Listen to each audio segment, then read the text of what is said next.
So I'm here today in the studio with ex-con Cody, former enforcer for a Manchester crime family. He's got his own YouTube channel, ex-con Cody. Link will be in the description box below this video. Highly recommend you go over and sub. And I also did a few little videos with Cody prior to this. He has experience in prisons in Manchester, young offenders, and HMP Manchester. It was called Strangeways. And you told me a really horrific story about a sex offender that we'd not covered yet. Can you give us the details of that one, please, Cody? Yeah, so on my third and final stretch at Forest Bank Prison in Salford, private prison run by Sodexo Justice Services, I was a cleaner. I couldn't really get my head around the fact they'd give me a cleaning job when they knew that I spoke up for prisoners after I got out on other stretches. Anyway, when I was in Strangeways, we never come into contact with sex offenders in any which way. They're completely separate in every which way. But at Forest Bank, there's that many of them in the system. They actually overspill into general population, and they run a regime called DNU, which stands for Do Not Unlock, or DNO, Do Not Open. And they get out for half an hour in the morning before the prisoners are out, and they get out for half an hour in the evening after the prisoners have been locked up to get on the shower, to get a shower, get on the phone, etc., etc. Well, there's this one particular DNU that the lads had gone to his flat when he was on association, when he was out of the cell, and they're asking him why he's in and stuff. And his prisoners are very switched on, and it became apparent that the thing he said he was in prison for didn't reflect the sentence that he'd told them. So prisoners are obviously wary of DEPS. For those that don't know, DEPS is prison paperwork, like your charges and stuff. What was he claiming he was in for? Do you remember? I think he said he was in for like a Section 18 or Section 20. What does that mean? Section 18 is grievous bodily harm. Section 18 is wounding with intent, and I think Section 20 is wounding without intent. Okay.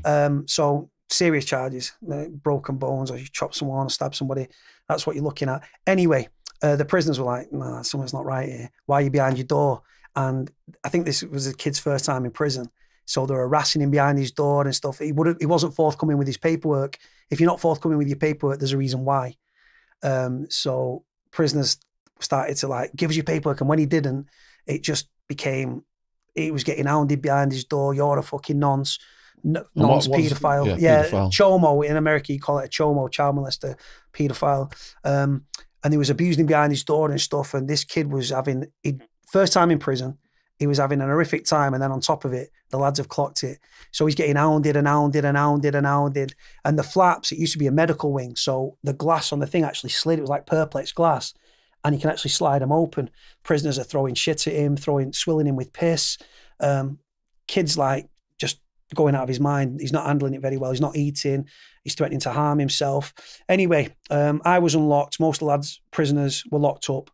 The lads, the cleaners, have gone to wing gym. There was me and another prisoner on the wing. This guy gets unlocked to go on a nat book. I think it was a mental health assessment. And as the prison officers opened his cell and let him out, he's then pulled the door to lock it. He's jumped up onto the landing, which is like the first floor. We call it the twos, and there's no netting. And the prison officers grabbed him. He's gone to throw himself over, and he's sort of like, if you can imagine someone doing a handstand upside down, but he was on the other side of the bars. The prison officer's got the back of his legs.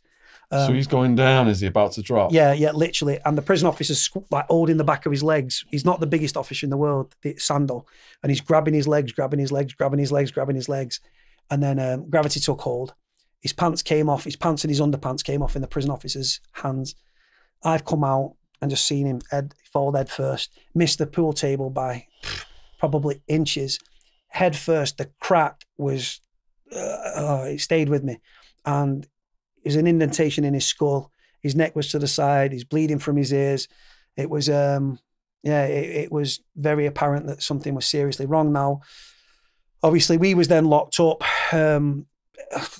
All the commotion, people running on the wing, like healthcare and stuff like that, nurses. Unfortunately, he survived. And I say because obviously paedophiles are a paedophile and sex offenders. 4 things you don't want to be in prison: paedophile, snitch, or a grass.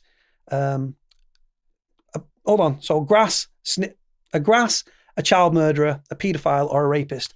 And a grass is a snitch. Yeah, grass is a snitch, yeah, for the American audience out there. So on the comments then on our previous videos, people have pointed out, there's been some criticism come in. I mean, it's like these people expect you to have lived a completely perfect life or something. You do the slightest little thing wrong, or someone you know does something wrong, and you're supposed to lose all credibility on YouTube. But my philosophy is there's good and bad in everybody.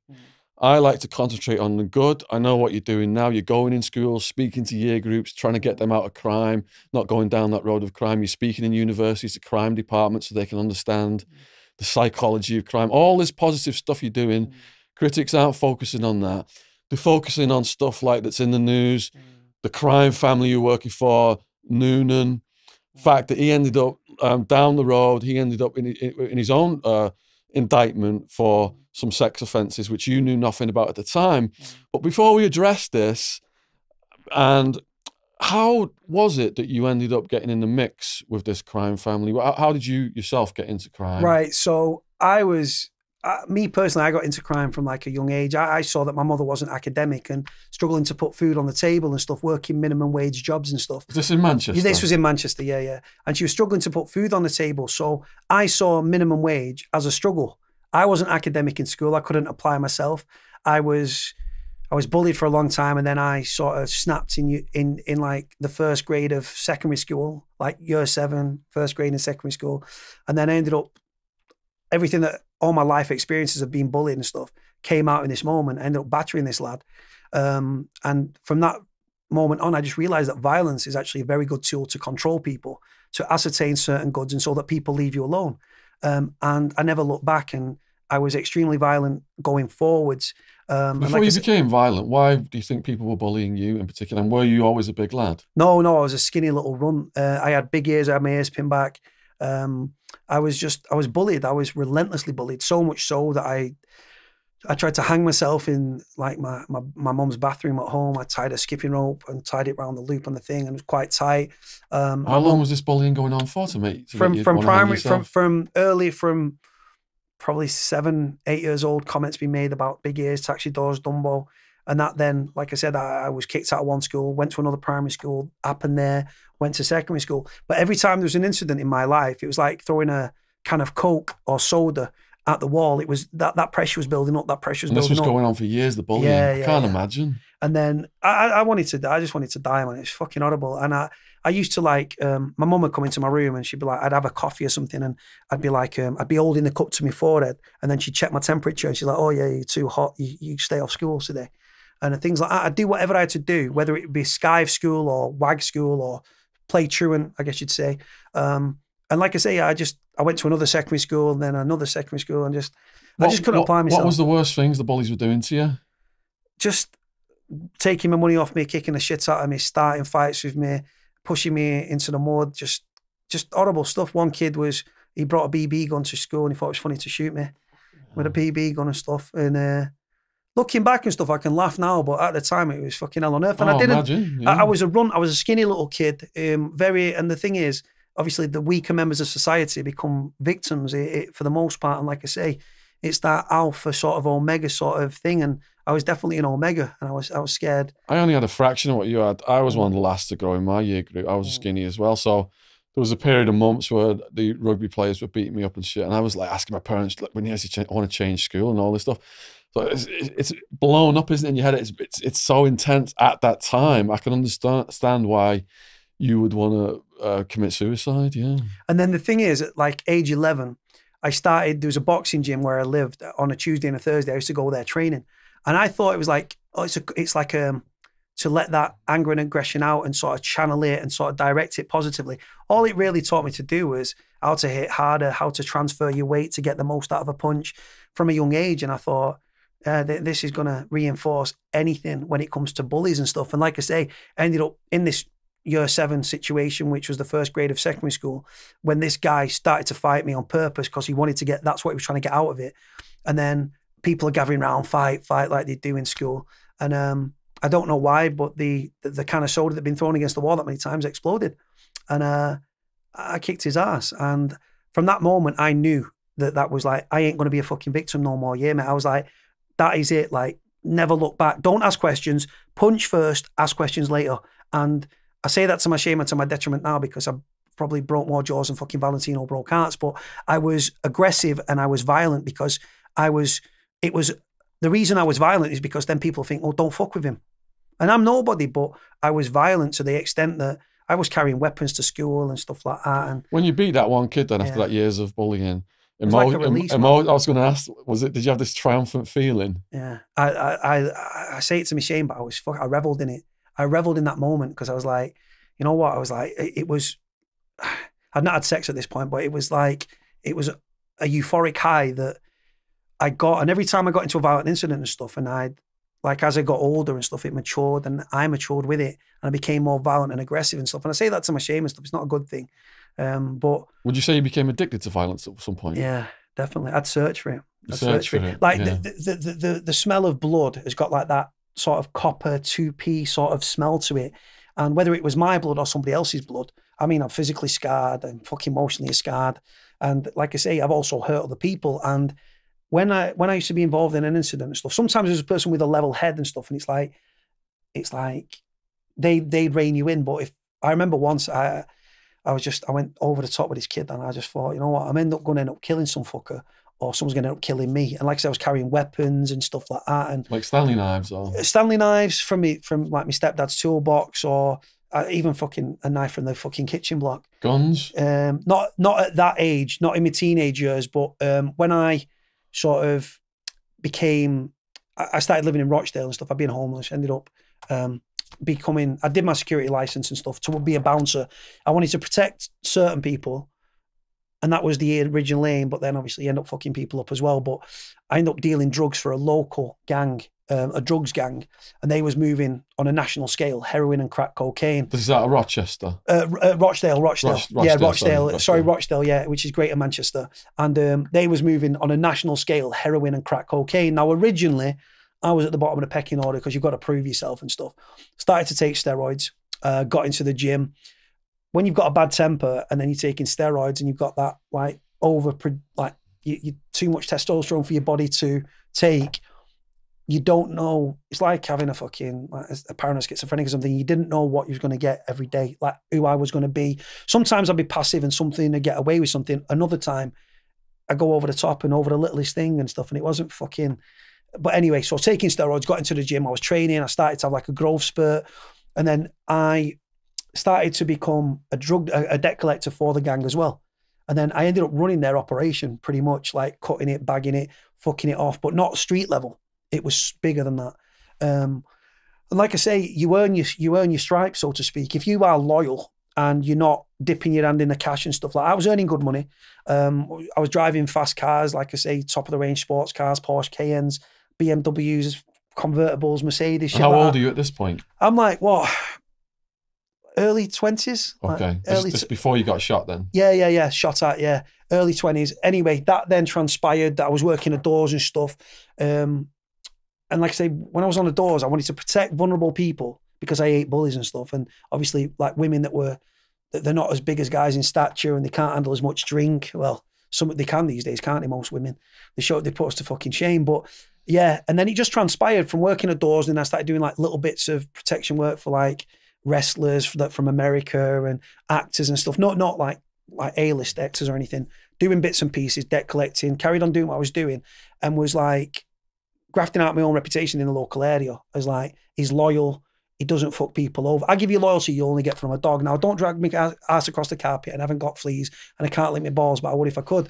But I did give loyalty, and loyalty was a big thing to me. I've never had much in my life, right? But loyalty was something that was never up for sale, was never up for question. If I got arrested with 12 kilos of heroin in the car, as far as the police concerned, if I get arrested with that 12 kilos, that's my drug. I'm taking that on the chin. You live inside a criminal fraternity and you are up to your eyeballs in crime and you're making money from that criminality. You have got to take what comes with it, whether that be death, whether that be stabbings, shootings, kidnappings, because obviously you're moving that amounts of money and drugs about. People see it and they want a bit of the action, and then you get drug wars and stuff with rival gangs from the same area or people coming in from other areas. And like I say, it was just violent beginnings have violent endings, don't they? So at this age then, before you got shot, was there any gang warfare, people trying to take over your guys' drug business? Yeah. There were some Bolton lads that, Bolton again is like higher north of Greater Manchester and stuff, part of Greater Manchester. They came down and there was like a drugs war going on. Now, I wasn't with them at the time, but two of the lads I was running with, they got ambushed on Kingsway in Rochdale, which is an area of Rochdale. And they all jumped out with bats and stuff like that, put like baseball bats, golf clubs and things like that, and attacked the kid, one of our lads really, really bad, to the point that he had a bleed on the brain and he nearly died, the kid. You know what I mean? He had to have like surgery on his head and stuff to alleviate the pressure. He nearly died, the kid. And then obviously what stemmed from that, it was alleged there was firearms incidents on the back of that. A door got shot on Newbold, which is part of Rochdale. The door was shot. It was the wrong fucking door. So things like that. But yeah, and then like I say, I carried on working the doors and stuff, and I went from working in the local area to working in Manchester City Centre. Now there was a particular club. Now the group of people I was working for on the doors were predominantly black and Asian men. I was actually the only white doorman part of this crew. And the club, and it was synonymous with gang violence and gangs in general. And originally it was called Club Havana. Then it was called Club Pressure. And then it became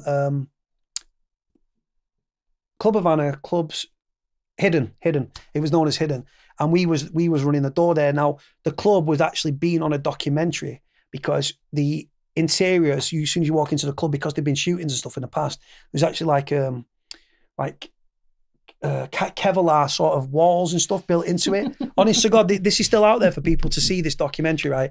What's the doc called? The documentary is like Salford Gang Wars or something, and it was a former gangster from Salford former gang member turned like, he was the head of security, and he was showing people around the club and stuff, saying, look, you come down here, this is all like bulletproof. You come down here, you get wanded, then you get to the bottom of the stairs. There's like a glass proof, like the person's like, you know, like a petrol forecourt where you've got the strong glass and you put your money on a thing, right? They take the money, they press a button, you go through like an airport style sort of turnstile to go through. You then get wanded again, searched, patted down again. Then eventually you get into the club. But the thing is, you've got a club full of gang members, rival gangs as well, Gooch, Cheetah Mill, Doddington, all in the same club, all wanting to drink fucking Cristal for free, right? And this is the thing, there's actually big fucking heavy duty chains with heavy padlocks on the fucking, like, on the fridges to open where the Cristal and that was kept. Honest to God, it was Manchester, right? I used to go to work, right, with a bulletproof vest on, because I was like, it's Manchester, it's dangerous. We don't have obviously America's got Second Amendment and everyone's got fucking firearms over there. The firearms have got firearms in the States. Well, obviously firearms here in the UK are illegal, but that just because they're illegal just means that you pay a premium for them. But they was readily available. And like I say, you'll have like Doddington in one corner of the club, Gooch in the other, Cheat Mill in the other. And like I say, they're all rocking up. They're all wanting to get in for free. They're all wanting to drink the Cristal for free. And like I say... and they're all, just to clarify this then, they're all Manchester-based gangs, yeah, some of whom are rivals. Gooch and Doddington fucking despise each other. They're from Moss Side, Alexander Estate and that. One side of the road would be Gooch close, then you'd have the Doddington. Cheetah Mill, they was like notorious for armed robberies and stuff like that. But like I say, they was all ruthless in their own way, all strapped up, carrying firearms. But yeah, it was such a fucking, like, you go to work and I was scared. And I couldn't say I was definitely going home at the end of that shift, because you didn't know. Because if it goes off, like, they're not walking up there with fuck all. They're all strapped and carrying, whether it be firearms, machetes, the straps and the carrying and stuff. They're coming into the club, they're demanding. The head doorman's having it with the elders. The elders are saying, look, we want to come up. And they just rush the door and stuff, do you know what I'm saying? Which undermines your job, so then we're putting more security on. And the tension that was in the air was palpable. Like, you could taste, you walk downstairs to walk around and you could just fucking feel the energy. The tensity was there in the air. And then what the club started to do, and it was a fucking nightmare, was on a Thursday night, no, one Friday every month, they'd have two strippers, right? Now, the gang lads still got in there early. Now, one of the strippers was this big black guy, right? He was on like a fucking donkey, right? Honest to God, it was like a baby's arm holding an apple. And he's pulled one of the gang girls up, one of the gang lads, fucking birds up on the stage. Right? He couldn't see it originally, and then he's come up and he's dived onto the stage, and I'm thinking, oh my fucking God. it's going to go off here. It's going to go off. Anyway, he just pulled her off the stage and that. And then I just said to the stripper, I said, you need to be careful who you pick. Do you know what I mean? To get him on the stage. Because he can't be getting his fucking cock out and all that in front of, because jealousy, paranoia, it goes on. Anyway, cut a long story short, yeah, fucking months and months have passed. It was just one incident after another. As soon as there was an incident as well, I remember on the stairs and stuff, I gripped a gang lad up that rushed the door. And then all the gang lads just surrounded me because I was the white boy of the crew. So, and I was like, I can fight, man, but a fucking firearm is a deadly equalizer against, it's a very good, if you've got a kid that's 6 stone wet through and he pulls out a 9mm, he didn't in that instance, but if you know the packing, you just know. Anyway, cut a long story short, at the end of one shift, there was this guy who was hanging around the end of the bar and he's giving this shit to this bird behind the bar, like one of the barmaids. So I've gone over and I put my hands on him. I said, yeah, bro, come on. I said, your last one out. Don't fucking touch me, bro, and all that. I said, all right. I said, well, walk out then, don't you? And he didn't say anything. Normally, you've got people going, listen, you little dickhead, I'll be back, me with the boys. You're going to get one inside. They're the ones that you're just like, yeah, mate, in a bit, you're full of shit. Like, this kid didn't say fuck all. I just said, don't touch me. He's gone up the stairs. I walked him out. We put because the club was downstairs, we walked him upstairs. He's gone out. We've pulled the shutter down. I've gone downstairs. I was having a Desperado or Peroni or something, a beer or something after work. One of the boys, I've left my phone charger in his car, Biggie. I said, Biggie, I said, come and pop the door for me, the fire escape at the back. I need to go and get my charger out, your phone. I think I was linking up with a bird that night and I was running low on battery. Anyway, cut a long story short, I've gone out the door at the back, gone towards his car. The same kid has appeared at the back of the club, dark alley, right? But where he was stood in the light, and then he's come towards me and he just starts fucking firing. Right? But it wasn't like, the thing is though, I've been watching too many fucking gangster films, because it wasn't like two-handed like that, so he's got a safe thingy. He's put it to the side, and obviously the kick is like that. But the muzzle flash is fucking, you can see the muzzle flash. I've just ran back to the door. It was like a reinforced door because the cash office was about the stairs. Biggie was closing the door on me. I've ran back to the door. I've grabbed the thing. This kid's carried on firing. He was obviously with him for his alcohol. I've ran back to the door. I've gripped the door and pulling the door. The kid's reloaded. He starts popping at the door. The door's going ting, ting, ting. And I swear to God, if that door wasn't reinforced, my head, the back on my spine, I would have had it that night. 100%. 100%. Yeah. And do you know what? I went back downstairs and I'm not going to lie. I was obviously, my arsehole was left at the top of the stairs. I was like, wow, like fucking hellfire. All the shots missed completely. Yeah. There was like, obviously what happened from the back of that was the barmaid opened up. It was her ex-partner. She'd stopped him seeing the kids. Yeah. Sort of moved out and was like working there. He's back just by pure chance was on a night out with the boys there. And like I say, what went on. Armed police were scrambled. Put a containment on, bullet casings and stuff, scenes of crime turned up. I refused to cooperate with the police simply because I didn't know the guy. Do you know what I mean? I didn't know the guy from Adam. But I was a criminal. And in the criminal code in the UK or the States, there's strictly supposed to be a non-snitch, a no snitching motion, obviously. Yeah. A wall of silence. You don't speak to authorities. So the police were like, what happened? I said, don't know what you're talking about, mate. And I ended up like leaving the club, and that was it. We fucked off. But yeah, you don't speak to the police. But that was, I actually got a more rigid bulletproof vest on the back of that. No, genuinely, because the one I had was Kevlar and stuff, but it felt quite movable. And you don't really trust your life with that sort of thing. So I actually went for one had a ceramic plate and stuff. Wow. But it's Manchester. And like I say, Manchester, Liverpool, London, Birmingham, Glasgow, I mean, naughty areas, firearms, drugs and firearms go hand in hand and stuff. This kid, I just manhandled him. I just said, look, I didn't even like rag him. I just sort of said, yeah, don't fucking touch me. But because I touched him, it was deemed as disrespect. So had you got involved with the Noonan crime family? No. How did that come about? So what happened then? So obviously I was flinting from door to door. I was working in Blackpool, which is up on the coast, like a seaside town in the northwest of England, working at different bars, different clubs, wine bars, posh places, fucking absolute dives, like rough places. But then me and my mate, we were sick of working for other people. Right? We was nobodies. I mean, he was a cage fighter and I was just being a doorman. And we went to meet a company boss for a security company down at a student place called Factory, which is a club. I just didn't like his attitude. Right? So we went into a pub opposite, sat down, had a beer, and I said, listen, why don't we just set up our own door company? And he said, what are you saying? He said, yeah, but like, because obviously door companies, security companies are owned by gangsters and heads, and we're fucking nobodies. We just wanted to get a cut of the action and stuff, and thought, well, the gay village, right? Manchester's got a famous gay village, which is known all over the UK, like Brighton. Man started out partying. Yeah, there you go. And do you know what though? It's not actually full of like gays as people think and lesbians. It's actually got a very big mix, because straight girls go down there because they know they don't get harassed. Males know this, and then they're thinking, oh, well, all the birds go down there and stuff, so we'll go down there. And it's got the best music. Yeah, it's the best music. The drug scene is fucking, well, I'll let you speak about the drug scene. The drug scene, the gay community and straight community and the village and the music scene, recreational drugs are massive down there. Anyway, so we decided we was going to set up a door company this night, and we decided that the gay village was open 7 nights a week, and we just chanced our arm. It was a very spontaneous moment. We'd had quite a few beers at this point, and we decided to go from bar to bar, because the way we looked, the doormen say members only, which really means that we don't like the look of you. Your face doesn't fit our gay crowd, so to speak. Anyway, went to another venue, and there was a doorman, and he was a foreign guy, and he was struggling to deal with his situation. I stepped in, very politely defused the situation. The deputy manager saw this. I went up to him and said, look, we're interested in potentially taking this door over.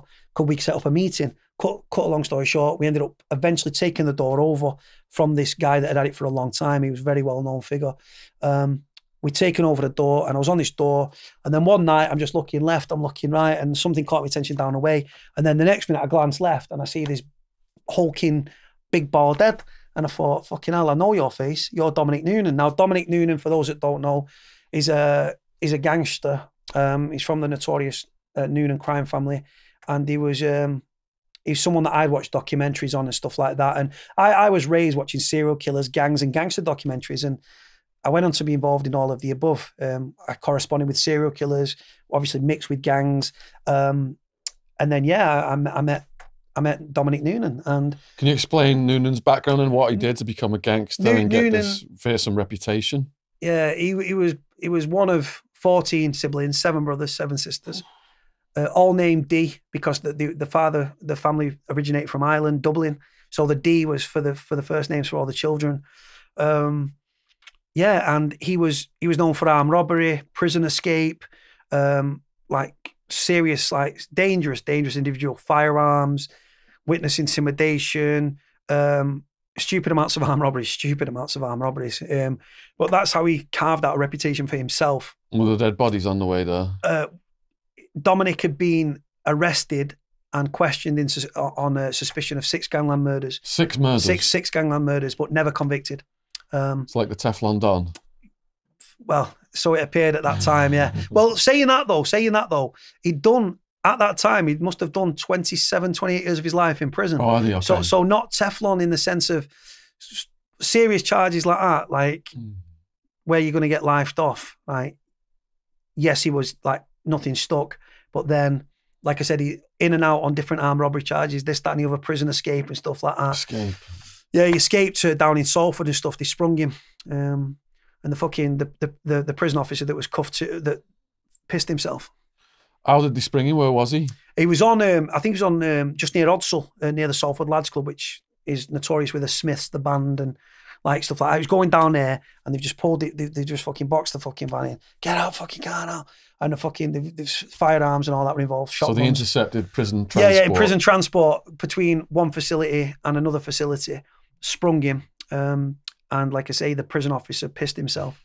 He said I could hear him pissing. I could smell it. He said I could hear him pissing. Wow. They uncuffed him and stuff, and that was it. He ended up, he was at large for a while. Ended up being eventually caught, back in custody, Category A prisoner, or what they call it in the States, security threat group inmate, or STG. Yeah, STG inmate. Yeah. So you're rising up in the bouncer world. Yeah. All of a sudden, one night you look over, is this legendary figure in the gangster community. Yeah.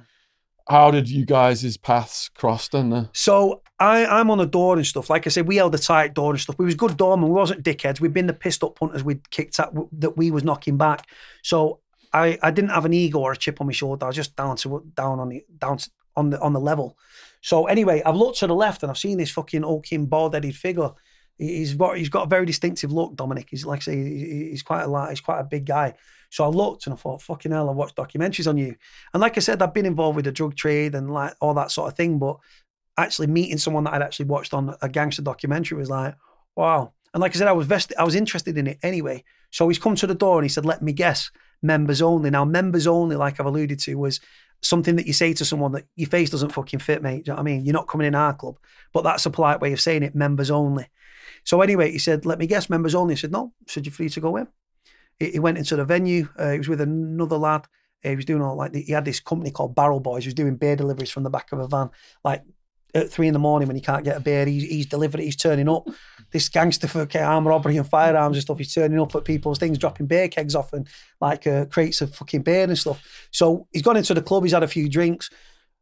I made the point, and I'll be straight with you. I made a point of going over to speak to him and stuff, and I was like fucking interested, mesmerised almost, because you see the media headlines about, oh, he's this, he's that, he's a gangster, he's feared, he's this, he's that, and then like I don't like taking what people say because people like sheep and they believe everything they fucking read, and like I say, they've got an agenda. So I was like, right, speak to the person, don't read the papers, take what he is like. So I had some interaction with him, spoke to him, ended up swapping numbers with him.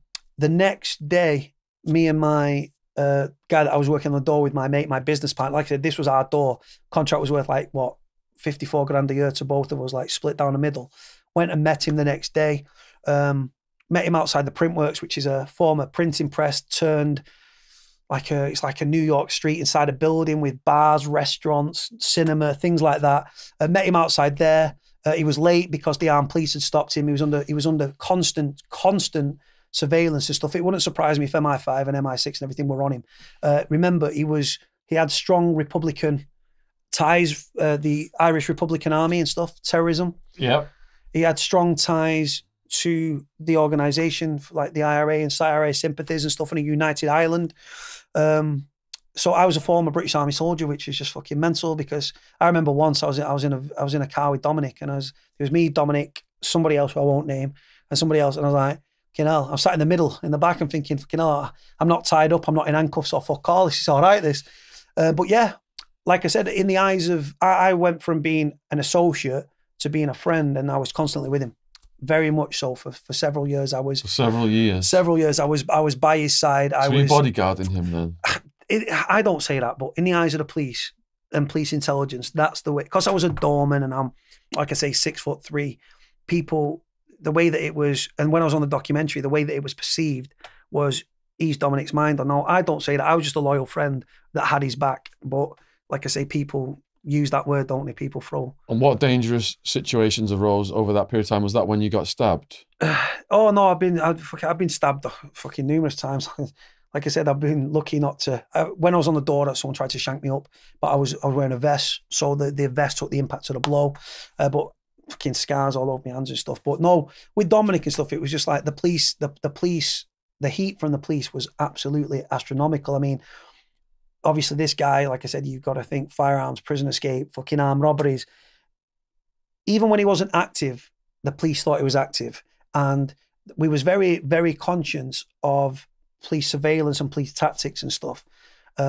Like sometimes we'd be in cars, we wouldn't use mobile phones, because if you've got a mobile phone on you or a cell phone, for those in the States, you're banging off cell sites, which is where you're getting your signal from and stuff from the phone mash, yeah? That can pinpoint you and stuff. Dominic's obviously been out of prison. When I actually met him, he'd actually not been allowed into the city centre of Manchester for several years. I think probation lifted it that day, where he was actually allowed to go into Manchester city centre. He'd not been into the city centre of Manchester for several years. And obviously being in prison, he was actually caught with a firearm and several bullets. His brother, God bless him, Desmond, was stabbed to death by a drug dealer in Chorlton. Desi became, I didn't know Desi, I just made that apparent, but he became addicted to crack cocaine. He'd been drinking at a pub in Northenden, turned up at this dealer's yardie called Derek McDuffie's to score some crack. Desi couldn't stand up. An altercation happened. Derek McDuffie's produced a knife, stabbed Desi a couple of times. Desi, internal bleeding and stuff, tragically passed away in that incident. It was alleged then that where Dominic was living, he was living in a bungalow at the time.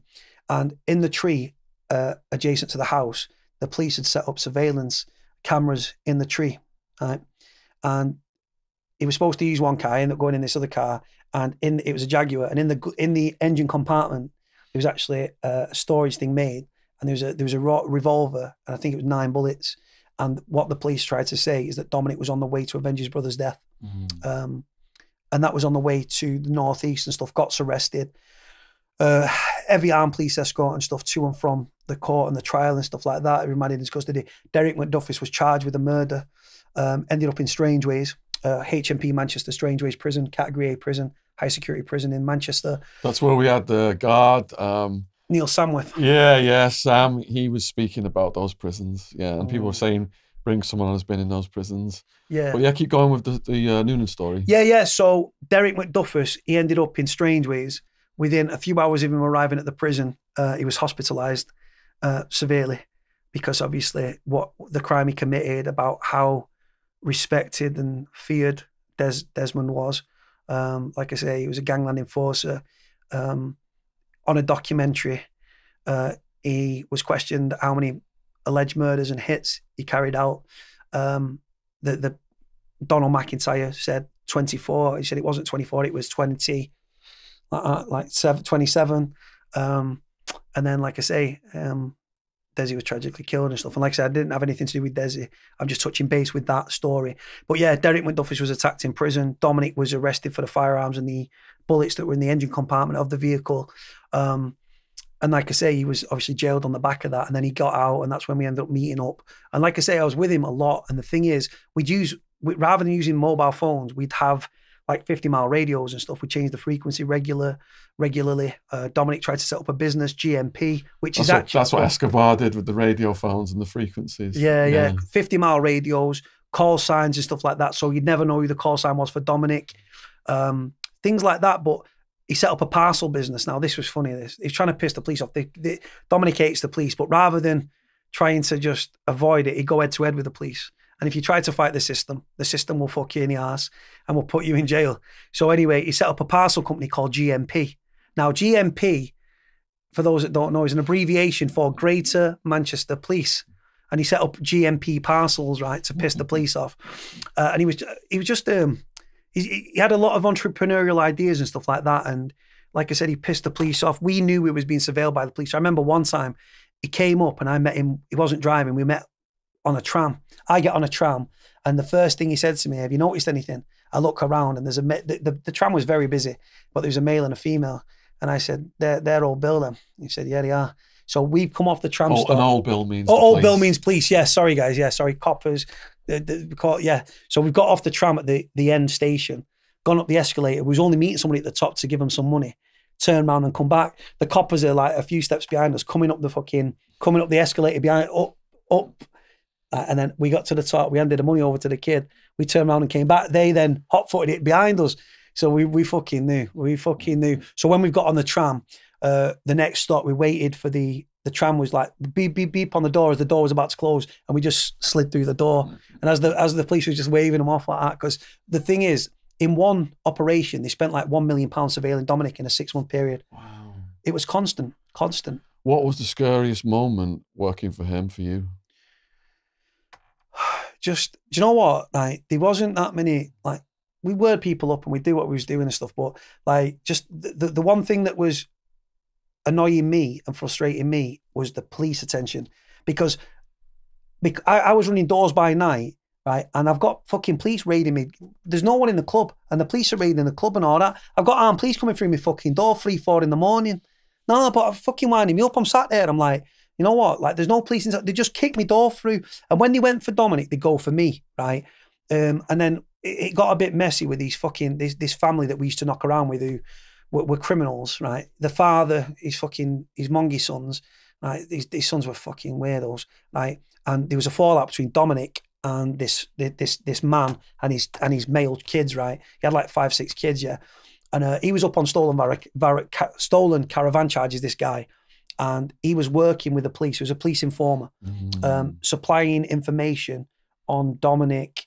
And like I said, the police saw me as Dominic's right man. So he was serving us up and stuff and giving things that were happening that were like, there's no way the police could have known all this. And Anyway, he ends up getting Dominic nicked on a witness intimidation charge. I was tied into that. I ended up in fucking Strangeways, first time in prison. This family alleged that I rang them through 20 seconds through a fake Irish accent. No corroborating evidence, no forensics, no DNA. The phone box was forensically and DNA examined, nothing. This family were under police protection because obviously the police saw the threat as credible. They had dictaphones, they had call recording apps on the phones. 4 calls were alleged to have been made, 1 to have been made by me. The police arrested me, questioned me, and charged me in the space of 12 hours with no evidence at all. What was your charge? Witness intimidation. End up in the paper, a very small article. That was my first time in prison. Right, so you're going in prison on remand now as an unsentenced. Yeah. How old are you at this point? I was 30. I was actually 30. It took the police till I was 30. And now, let me tell you, the things I've been arrested for, I don't know, I'd not been in prison before because I've been very, like, when I was criminally active, a balaclava, a set of gloves, and being digitally and forensically aware can actually count for a lot. And the police might know something's you, but it's physically fucking proving it. And like I say, I've been arrested for, like I say, firearms, witness intimidation, threats to kill, fucking Section 18, possession with poison to intent to endanger life, offensive weapons, fucking drugs, all sorts of things, right? But this, I sort of was getting, I was never arrogant with it because I knew that the police could fuck me at any moment. And Dominic always said to me very early on, let me tell you, there'll be one day you will end up on charges with me and you'll be sent down the river because you're guilty by association. Because Dominic Noonan was number 1 on Greater Manchester Police's shit list. Massively so. How did it feel your first day going into prison? So what happened was I was arrested at 3:05 on a Saturday afternoon, was charged at about 3 o'clock on the Sunday morning. There's no court on a Sunday. So they kept me until the Monday to go up on what they call a bail application at Trafford Magistrates Court. So I put in a prison sweatbox. This is the first time I've been in a prison sweatbox. What does that mean? Sorry, a prison van. I was at the police station. A van had pulled in. I was cuffed up to a prison officer where it's got like a leather band and they've got a cuff. I'm cuffed up. I'm put onto this prison van. I'm in the same clothes that I was arrested in. I feel dirty. I feel manky. I just thought it was a technicality that I was going to court and I was going to get bail and I was going home that night. Get transferred to the courthouse up in Trafford because the allegation came out of Stretford, which is near where Manchester United's football ground is, soccer team. Get there. I go up for a meeting with my solicitor in the cells and stuff, right? Just in the cells. And he said to me, even if you get bail today, you will go into prison tonight because there's a thing in the UK that if the Crown Prosecution Service who bring the charges appeal, you get what they call a 40-hour recall. So you go to prison for 48 hours and then you back up on a bail application. I just thought, I just couldn't process that information. I'm like, hang on, like, hold on. So there's no forensics, there's no DNA, there's no call recording, there's no fuck all on this alleged phone call for 20 seconds. And you're telling me I'm going to prison tonight? And he's like, yeah. I said, bro, I've not even packed a bag. He said, you're going to jail tonight. And I was like, for fuck's sake. So I've gone up into the dock because I've still got to do they've got to put me before the bench. I go up to the court and stuff. It's a magistrate's court. I don't know what the alternative would be in the States. Gone up, sat there, and then the judge is like giving me bail. So I'm thinking, hold on, I'm fucking going home. He's not appealed. Anyway, then as the judge gives me bail, I'm standing there. And then this fucking Crown Prosecution Service guy, the CPS guy as we call him, he waves his piece of paper. I'm appealing. Oh, fucking hell. My legs were going like jelly. I swear to God, I was like Elvis stuff when that dot. My legs were like, oh. Honest to God, I'm not going to lie to you. I can do the whole macho thing and tell you that, oh, yeah, I weren't asked and stuff. I'll be straight with you. I was very, very anxious and worried about what was, like I said, I'd been very aggressive. I'd hurt people. I'd worked on the doors. I'd never fucked anybody over, but obviously rivals and stuff, and then you're getting paid to hurt people. You do what you're paid to do. It's a job. So I'm thinking, hold on, this notorious prison that was the scene of the Strangeways riots back in 1990, which is the longest prison riot in the UK, like prison system. And I'm going to that prison. So I've been remanded into custody. I go downstairs. I felt fucking numb. I'll be honest with you. I felt sick. I was worried. I was anxious. I didn't know if I was sharing a cell with 10 people. I didn't know if I got a TV in my cell. I didn't know if I'm pissing and shitting in a bucket. I didn't know. I've been a hardened criminal and mixed with serious, like, mobsters and organised criminals, but because in my brain, I'm never going to prison, because you always think, well, that's not going to happen to me. Yeah. I got to 30, so I'm thinking, fucking hell, I'm not going to jail. Fuck that. Anyway, so then next minute, I'm down in the cell. She gives me a sandwich. She gives me a drink. And I said to her, so from each courthouse, you go to a specific, serves a local prison, certain prison. So I said, from here, do I go to Strangeways, or the Ways, as we call it, HMP Manchester? And she went, Strangeways could be locked out. You could end up in any prison in the north of England, right? I'm thinking, oh, any prison, not Strangeways. Because I know it's a high security facility. It's one of 8 in the UK. Anyway, because I was like being charming with her because she was a bit fit and I wanted to shag her, but then she popped me door and she goes, right, you're taking the last place on that prison van going to Strangeways. The rest of them are going to prisons in the north of England. Oh. I thought, oh, for fuck's sake, I shouldn't have fucking flirted with you. Right, anyway, so I'm in the back of the prison van. Then I get cuffed again, take me to this fucking prison van. I'm thinking, oh, for fuck's sake. I get into the prison van, right? I'm sat in this tiny cell in this, like, it's like a mobile fucking cell. Like, you can't swing a cat. It's a little seat. You've got two-way plastic, like one-way glass. You can see out. People can't see in. And I'm thinking, this isn't how I envisage my Monday morning starting out. And then I'm in the van and I'm thinking, oh my fucking God, I don't know what's coming. I've got no clothes. I've got my place to look after. What the fuck's going on?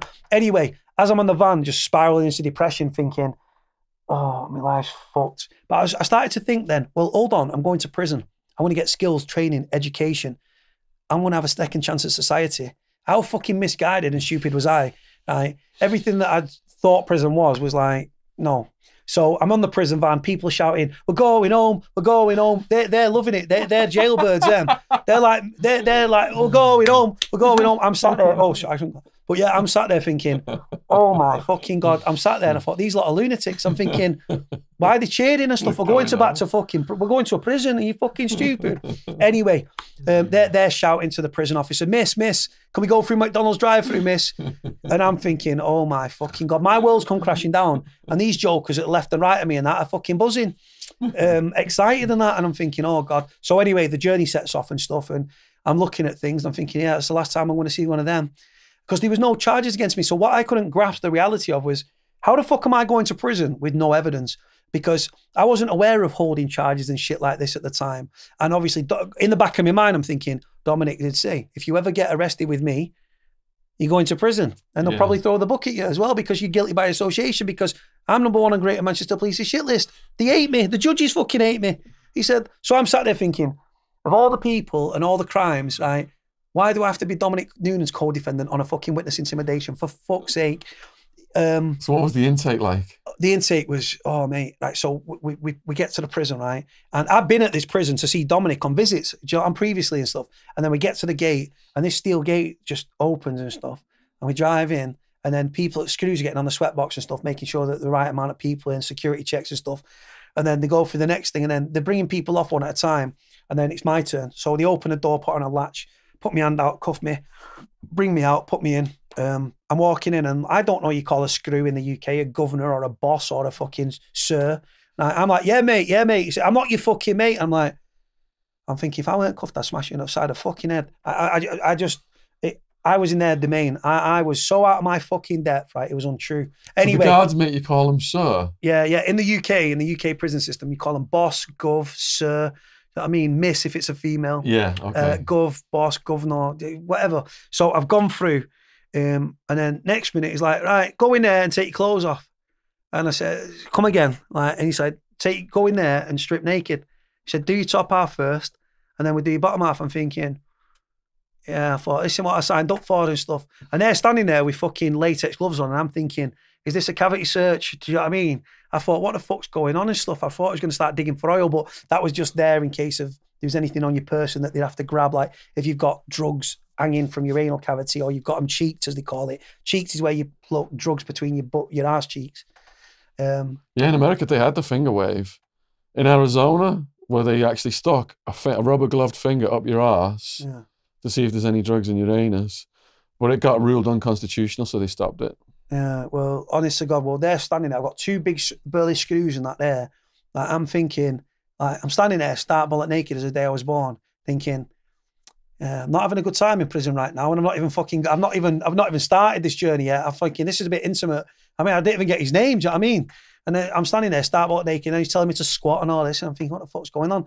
Then I saw a doctor. I got a 2-minute phone call, literally 2 minutes, do you know what I mean? I didn't get a chance to write down fucking numbers, knowing I was going to jail and all that. So I didn't have anyone to ring because I didn't know anyone's fucking number. I'm thinking, if I ring the police now, will they let me out? Do you know what I mean? 999 or something. But no. So I was processed, got strip searched, put me in prison clothing. The jeans I had on, because there were so many pockets and stuff like that, they deemed them to be a security risk. Took my jeans off me, handed some ill-fitting fucking prison issue tracksuit bottoms, put me in a prison t-shirt. I had some big like Timberland boots on. They took them off me. I was in fucking plimsoll trainers.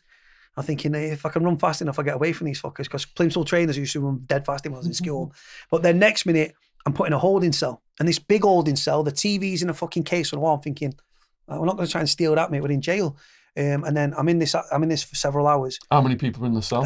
It got progressively fucking bigger, because as the prison vans were coming from different courts and stuff, people that were on, like, they call it a retainer, where you go, like, rather than going to another prison, they'll come straight back to Strangeways. They was coming back to Strangeways. People that have been on trial, people that have been up on bail applications, people that have been remanded into custody or, like I say, convicted. So I'm sat in this thing here, and everyone's talking like they're all best of mates. And I'm thinking, first time in my life, I thought, I shouldn't be here. I fucking shouldn't be here. How am I here? And they're like, what are you in for? I said, I didn't do it. And he was like, yeah, that's what we all say. You know what I mean? He said, yeah, no one ever did. It was my solicitor that fucked me or something like that. So I'm sat there and stuff, and then they bring in some food, and it's some sort of casserole. And then it was in a polystyrene thing, and I'm drinking it and stuff, and I'm standing up, and I said, there's no door on the toilet. He said, yeah, you're in prison now, lad. He said, that's how it is. There was just like a fucking bog with no tog seat in this like room. It was like a urinal and a bog. And I was like, well, there's no seat on the thing and no door. And he said, no, you're in prison now. What do you expect? I think I had like the Hilton pictured in the back of my mind or something. Anyway, so then after a few hours, it was like, right, because obviously prisoners go into different wings. Some, if the like VPs are kept separate, VPs is vulnerable prisoners, chomos, sex offenders, rapists, paedophiles, child murderers, things like that. They was kept separate. But then like one of the lads, he was bad on the drugs. So he was going up onto I-wing, which I think was detox. And then as they eventually, it must have been 20 to 9. And they come and say, right, come on, we're taking it to wing. I'm thinking, thank fuck for that. I've been here about 6 hours, mate. Right. But I'm on their time now. Do you understand? Like it was a shock to the system. Yeah. I mean, you've been through jail, but anyway, so as we start going towards the wing, this Screw's radio, Screw prison officer, by the way, Screw's prison officer, his alarm starts going off. Right, and he's like, induction wing. Right, so he was like, right, so he had to take us back to the thingy because it was kicking off on induction wing. It was really going off. It must have been about another hour before they eventually took us up. And then they opened this door, and I've got all my belongings. Well, I say all my belongings, just like no, my bedding pack and stuff was in the cell. They give me my t-shirt. I had my boots in my thingy and me like a see-through bag, and then the prison paperwork what they give me whilst I was being processed. Take me up onto this wing anyway, get onto this wing, I walk in. It was like Shawshank Redemption shit, right? Like you could see from the ground floor to the fourth floor, like you call it, your ground floors, your ones, your first landings, you classed as your twos, then your threes and your fours, right? And I walked onto this wing, and everything I thought that prison was, if I was to paint a mental picture what prison was, that was it. And I didn't know if I was on wings with murderers. I didn't know if they was in for shoplifting. I'm just thinking, I'm in a fucking high security prison. And it only actually houses 40 Category A prisoners, but it's built to a maximum security standard. And fucking hell, it's like Fort Knox. And honest to God, the bars have got bars. You know what I mean? It's fucking crazy. And then they put me, I thought, oh, I'm going to get a nice single cell, ensuite. Oh my fucking God. Right. Take me up onto the fourth landing, throw me a bedding pack, which was a sheet, like a woolly sort of sheet, a plastic cup, a plastic knife, a plastic fork, a plastic spoon, a bar of soap, 2 prison shower gels, and a prison toothbrush and some prison toothpaste. And then they open this cell, and right, there's your cellmate. And then there's a guy sat in there watching telly, Irish lad, right? Smoker, which fuck, I'm not a smoker, that drove me insane. But the thing is, I entered his cell and I'm thinking, right, like, is my name on the tenancy? We're 50-50 here. But you walk into somebody's cell in jail, and that's your first time in that cell. That's his cell. You're housed in his cell. You know how it goes. So anyway, he's watching TV. I'm thinking, I don't really want to watch this. my head was just fucked. I'm thinking, I got a missus on the out as well. I'm thinking, I'm never going to have sex again. I'm thinking, I'm never going to get out of jail. Why am I in jail? Like, what are the rules? Because I'm reading this book of prison rules and I'm thinking, right, I'm going to write a letter. Because my mum didn't have a clue. No one knew where I was. No one knew where I fucking was. No one had a clue. So anyway, I start to write a letter. He's tired, turns the TV off, turns the light off. He can't write in the fucking dark. I spent the rest of the night with my arms behind my head just thinking, I didn't sleep much that night. I was just... So when he turned the light off, did he know you were writing the letter? I think so, because I was on the bottom bunk. So, did you feel disrespected? Yeah, definitely, yeah. But and the did thing you restrain yourself? Yeah, I was sort of thinking, like, I'm not scared of anyone. I mean, I don't do fear, but I was just like, I think I'm fucking writing here. And I thought, you know what? I thought, it's my first time in prison. I don't know the rules. I mean, I could be padded up with this kid for the rest of the time I'm fucking here. So I sort of just kept my mouth shut, thinking, right, tomorrow's another day, live and learn. Anyway, so the next day I did what they call an induction, which is an induction to the prison, the rules, the do's, the don'ts. Well, that's the prison officers, like, took me into a room. You'd get all the lads that came in the night before an intake, take you up to this classroom.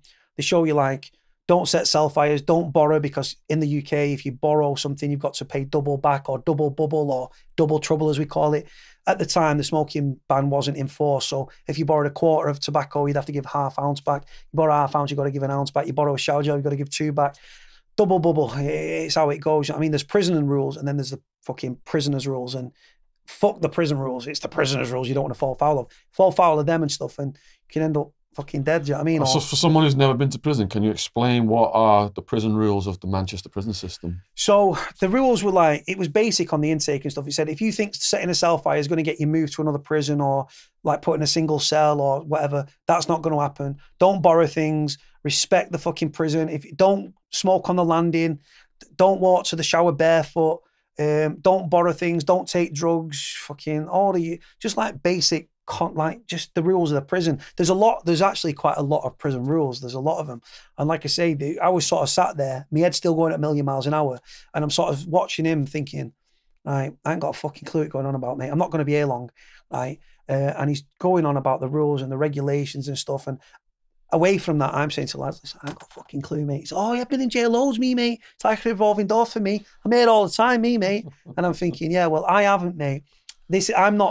I knew that I could survive prison, but I'm not going to lie, I was still fucking anxious and very nervous because, like I say, it's a very highly, like, I think it's about 1,600 prisoners in the jail. Like I say, I don't know if I'm housed with a serial killer, with a murderer. I don't know how category of prisoners work and who's in there for why. I ain't got a fucking clue. I just think, don't ask. And then the meals and stuff, I'm walking across the hot plate to get me fucking dinner. And because I'd not been able to put my menus in, right, for my food, I'm on vegetarian option. I'm a big fucking fat growing lad, right? The guy 6 stone, the guy that's next to me is about 6 stone wet through.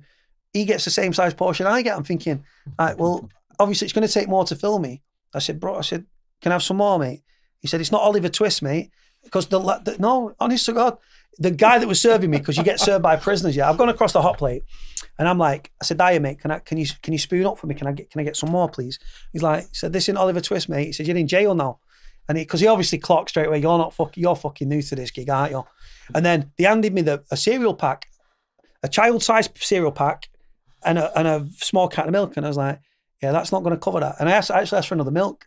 And again, it's just like, you ain't got a clue, have you, mate? I said, no, I haven't actually. I walked off, and then he said, do you want some bread outside? So I grabbed the bread. The bread had been left out for fucking hours. It was all oxidized and fucking like cardboard and shit.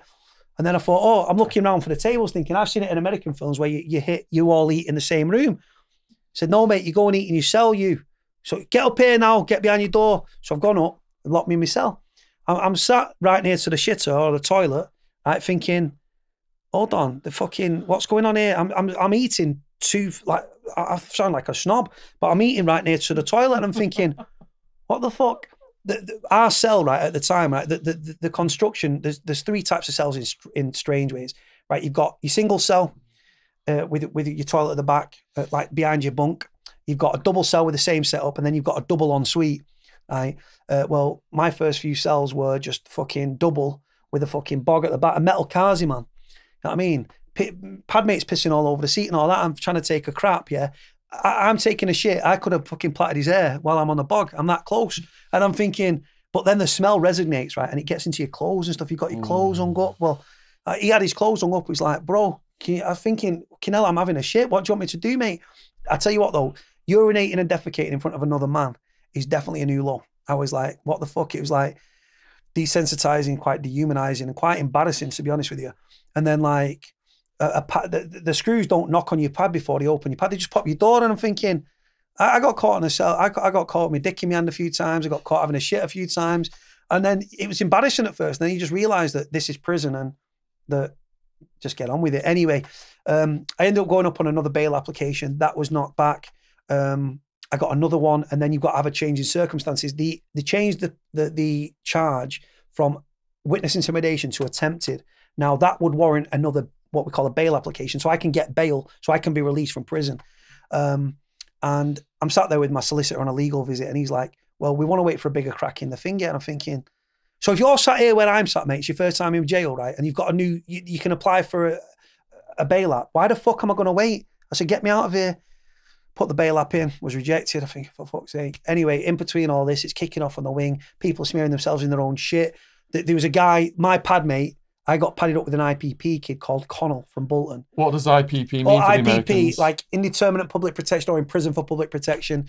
It was, they pretty much had no release date. They had a minimum tariff to serve, and then it was at the discretion to send it. It's actually been abolished now. It's abolished in 2012, but not retrospectively. So some people like Danny G, who we've mentioned in another podcast, he's on IPP now, isn't he? Yeah. So that means he served well over his tariff, but they let you out when they feel like they're going to let you out. Pretty so much, you can just keep staying forever. Pretty much, yeah. You can get IP pre-prisoners. I know you had Pepsi Watson. Yeah. Pepsi Watson, I think he was IPP'd. We call it IPP'd off.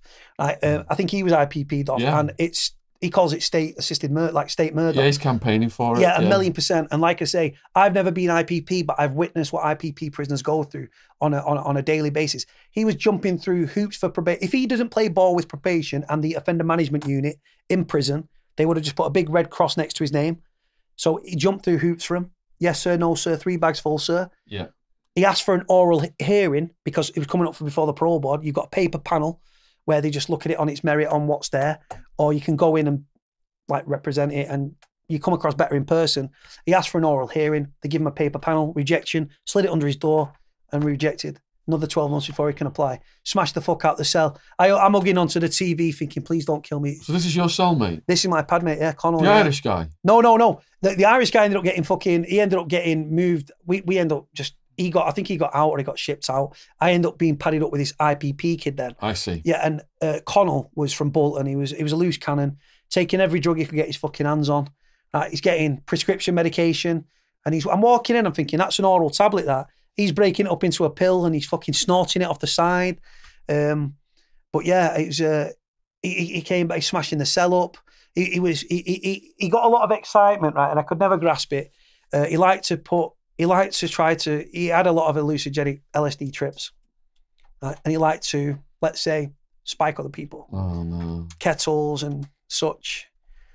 He gave one, there's a kid that came in, severe mental health issues, right? He was in for Jordan. He was in for stealing a load of cars, right? Not the cleverest kid. And he said, look, drop a load of these LSD. These will sort you right out. The kid never taken LSD before. Next minute, he's in a cell 2 cells down, smashing up his cell, thinking there's a fire-breathing dragon, trying to kill him off in a pad. Absolutely hallucinogenics, laughing off his tits. Then I was just like, I don't know. The kid had issues anyway. I think he had paranoid delusions anyway. And then the next minute, people are throwing trips down his neck. And he, like I said, I was very wary whenever I took a drink from him that he didn't spike it. He was like my prison wife, though. No, it sounds fucked up, right? He'd been in prison 11 years on and off. Right? They have constricts and stuff like that. With a kettle, in Strangeways, you've got a kettle. You take the wires out of the kettle. He'd learn how to make a spark and stuff like caveman sort of shit. Yeah, very clever. Prison craft, it's called, or constricts we call it. And he used to make me prison porridge and stuff, and he'd break down oatmeal biscuits and stuff, and he'd make me milky coffees by putting milk in a bag. And I'm sat there and stuff. We had a really good rapport and stuff, and he was dyslexic and stuff. He used to get very angry. I say, "What's up?" And he'd say, "I don't want to say anything, but I can't read." And a lot of the prisoners in the UK have got a reading age of like a 9 to 10-year-old, quite a high percentage. So I used to read his letters and write his letters for him and stuff like that. We was getting out of the pad. I was on the phone. Strangeways is a ruthless jail, 23-hour lockup. You get association every day. Sometimes it's just exercise though. Exercise, if you want it, you get on your buzzer. There's a red buzzer outside your cell. You go downstairs, you go outside, you walk around the counterclockwise. There came a point where we've been locked up for 36 hours due to staffing levels and stuff. And we get out and I get on the phone, the prison phone. There's like 3-4 of them on the wing. And I'm trying to ring the girl I was with at the time. And next minute, my pad mate's fighting with a kid called Beckett from across the landing over something petty. And then they're knocking the fuck out of each other. We've just been locked up for 36 hours. We've just been allowed out. And then these two are fighting. So all the lads are like, you better fucking stop it now. We'll smash your fucking heads in. And they just stopped fighting because obviously everyone was ready for fucking fun. But stabbings were going on the wing. Kids set his cell on fire. I literally grew a conscience in prison because I'm forced to see my fellow man going through turmoil physically, mentally, emotionally. Some people, if you've got nothing on the outside of prison, or say you've been homeless and you come into jail, right? Prison's probably a welcome escape. 3 meals a day, roof over your head, drugs on tap if you want them. If you've got a missus and a kids and a house and a life on the out and you go to jail, the psychological effect it takes on you is fucking astronomical. And the silent victims in that are prisoners' families for the most part as well. Yeah, they definitely live it. But yeah, just the jail was just ruthless, man. Like I say, I couldn't get over the thing. Like, I saw 2 kids knocking the fuck out of each other over biscuits. His pad mate had eaten his biscuits. And they'd have it they'd rolling around on the landing. And I'm thinking, but little things in prison become big things. Big things can become mountains. Mountains can make your fucking head explode. But the amount of times, like, there was one kid and he was smashing the fuck out of his cell downstairs and he was right below us, right? And he was a foreign guy. Fucking bastard, bloody bastard. And it was morning, noon, and fucking night. Like, and I said to the screw, I said, we was up on the 2s. I said, you need to get him off this fucking wing, mate. He's doing my nutting. And we couldn't get to him because he was locked behind his fucking door. And then I pop his flap. He's covered in his own shit, like head to toe. Like, he must have had the runs, right? Because I swear to God, covered in shit. His pad stunk. He stunk. And he just sat there and then he started slashing up and all, just mental health. This is exactly what Neil Samworth said, and people have said, get someone on who's been in these prisons. You are confirming it's exactly how he described. It's more prevalent than people think. I mean, the thing is, people dirty protest for many different reasons. Sometimes they just want to have it with the screws and stuff. Obviously, they're standing there stark bollock naked. Some people cover themselves in butter. Some people cover themselves in their own shit. The idea is that when we call them mufti squads, which is just like goon squad. Yeah, goon squad. Yeah, they go in, fucking riot shields, all figured up. They're there to twist you up. They've got one job and one aim, and that's to fucking twist you up. But you're covered in your own shit and stuff. It's a dirty job. I've seen prisoners flood the cells, covered in shit, but then they start slashing up and stuff, and infection, and like I say, some prisoners. I remember once there was a kid, and that was at Forest Bank, and I've come. And I was walking up, I was a cleaner, I was out my cell. We get out, unlocked before all the other lads. We got to serve the servery. Gone down to get me brekkie, walked back up. And the nurse has come out, she'd been to see the intake from the night before, check the blood pressure, blah, blah, blah. And she come out, she's gipping, like nearly throwing up. Like, and I said, what's up? And she was beautiful, man. Everyone wanted to shag her. And she was, just said, what's up? And she went, oh no, she said, and she was just like, so I went down, looked through his flap. He'd defecated in a bowl, shit in a bowl, right? Used that fucking thing as hair gel. And he's just standing there, stark bollock naked, chanting and stuff like that. Just the amount of prisoners in the UK prison system with severe personality disorders, mental health, is absolutely astronomical. And putting somebody in prison, like I say, people that should be in prison, I've seen paedophiles with hundreds of images of children and they get suspended sentences so they don't go to prison. Then I've seen people that haven't paid council tax and they're in jail. And I'm thinking, what the fuck's going on here? Same in America. They love putting people in prison for weed before it all got decriminalised and legalised. That was the biggest offence category, one of them. Hundreds of thousands a year. But political paedophiles and stuff like that, they just, they get a pass. I think the institution is like I say, I do believe in paedophile rings and stuff like that. And like I say, going back to Dominic, I mean, on the videos that we posted and stuff, trolls are popping up and they're like, trolls, to all the trolls out there, get yourselves a fucking life, right? If I were to from an arsehole, I'd fucking fart, right? People talking like they know you and stuff, and it's like, because Dominic was done for 11 offences for 4 guys. So what year was Dominic done? It was last year he was convicted. And when did all this come to light to the public? It was probably 2017. When did you quit working for him? In 2016. Okay, so this came to light after, and it was historical as well. After you quit working for him, but it was historical because you had no idea it was going on. No, not at all. No, not at all. This is the thing, though. He was, I think the late, I think it was 16. He was 16 years old. Now you've got to remember, Dominic's 21 years older than me. Okay. Right. I'm 35. He turns 56 this year on June the 13th. Right. So even though I've got to address this, right? I actually don't believe the allegations, right? The reason why Dominic was sexually abused, I was sexually abused. Dominic was horrifically sexually abused. He was raped and stuff. Very open, very honest about it. It's well documented in documentaries and stuff. Dominic was raped and stuff like that repeatedly in like kids' own Borstal, things like that. I know how strongly he feels about sex offenders. He caught up with them, fucked them up at different times, but then people who abused him, he fucked them up. He caught one of them up in the gay village, severely like destroyed him, and it fucked him up. And Dominic said it fucked me up and made me bisexual or gay or whatever it is. And like I said, I was around him for a lot, like day in, day out. Do you know what I mean? Day in, day out. And the thing is, these 4 people that came out of the woodwork knew each other. They were all criminals. They all admitted to being dishonest in court because obviously bad character references were drawn. But if 4 people club together and say the same thing, you've got to think there's no forensic, there's no DNA. It's just word of mouth. Now, Dominic had been arrested for rape against a woman. The guy's gay, so how does that work? That was dropped. Then there was this Operation U-Tree thing, which was a very, very widely documented thing. And Dominic was actually under surveillance in an operation. And the chief executive of Greater Manchester Police, a guy by the name of Chief Peter Fahey, was in charge of this. Like I said, he was the top of Greater Manchester Police. And he actually stepped down because it was alleged that Dominic was a suspected paedophile, and that a young lad, the police that were surveilling Dominic, let this young lad into the apartment that he was living at, and then an allegation was made of rape, sexual assault, rape and stuff. Now, I wasn't present at that, but I was working 50 yards from the door. I was working 50 yards in the gay village on the door from where his apartment was. The charges were dropped because the truth is that the kid had a long history of making false allegations against police, social workers and things like that. This was all documented. So them charges were dropped.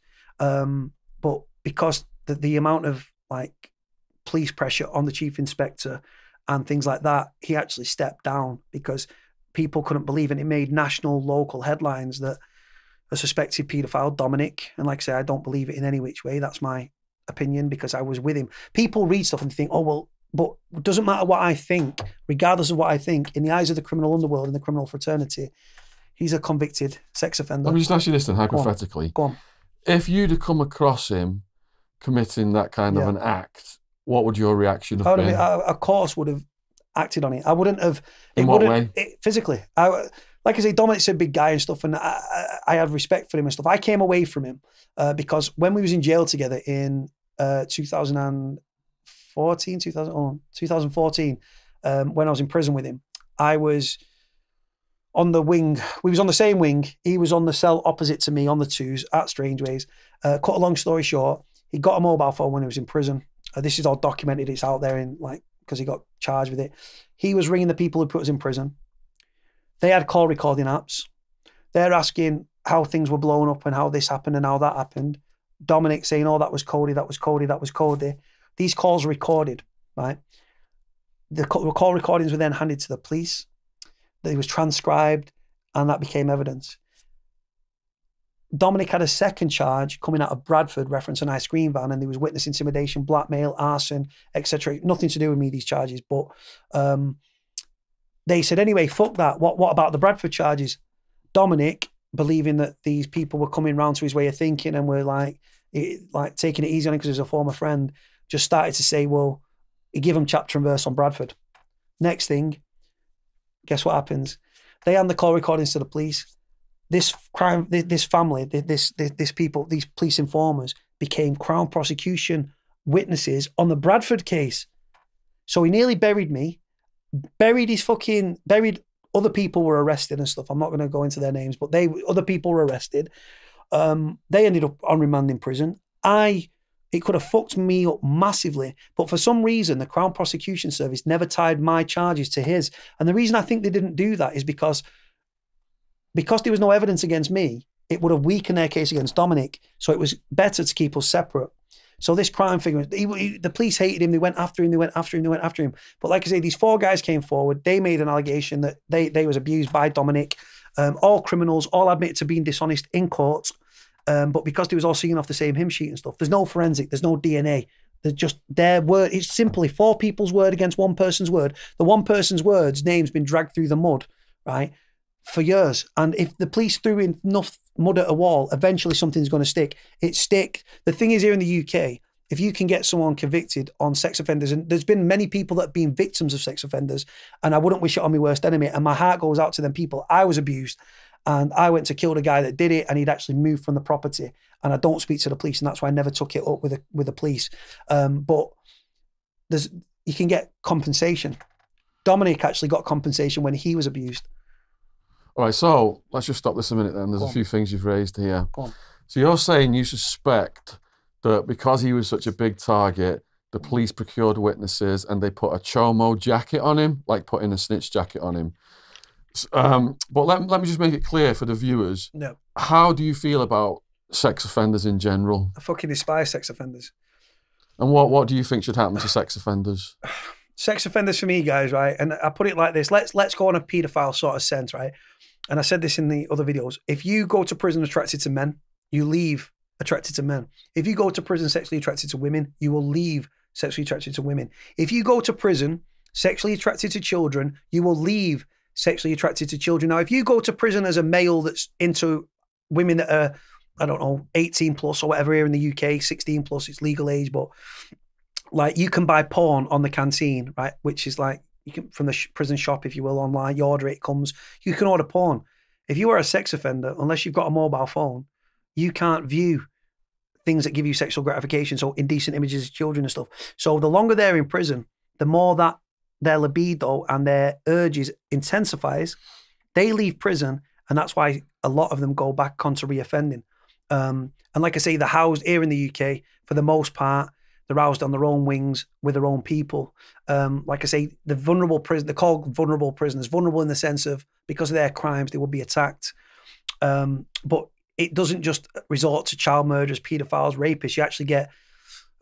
You can get gang members on there, people that owe debts and stuff like that, and they go onto protection to try and get away from because prisoners know prisoners know prisoners. I despise sex offenders, and the only way you can rehabilitate a sex offender is a bullet to the back of the head or like a foot rope off a 6-foot drop.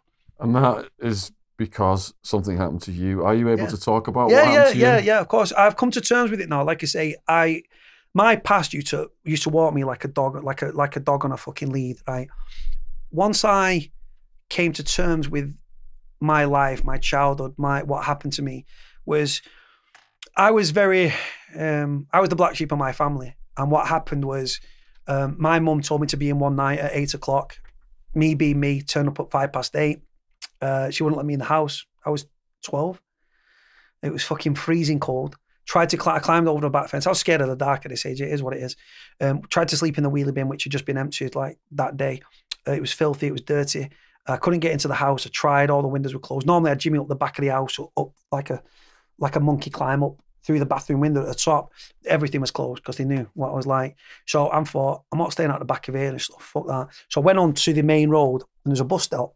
And it was like I said, it's probably getting on like 9, 10 o'clock now.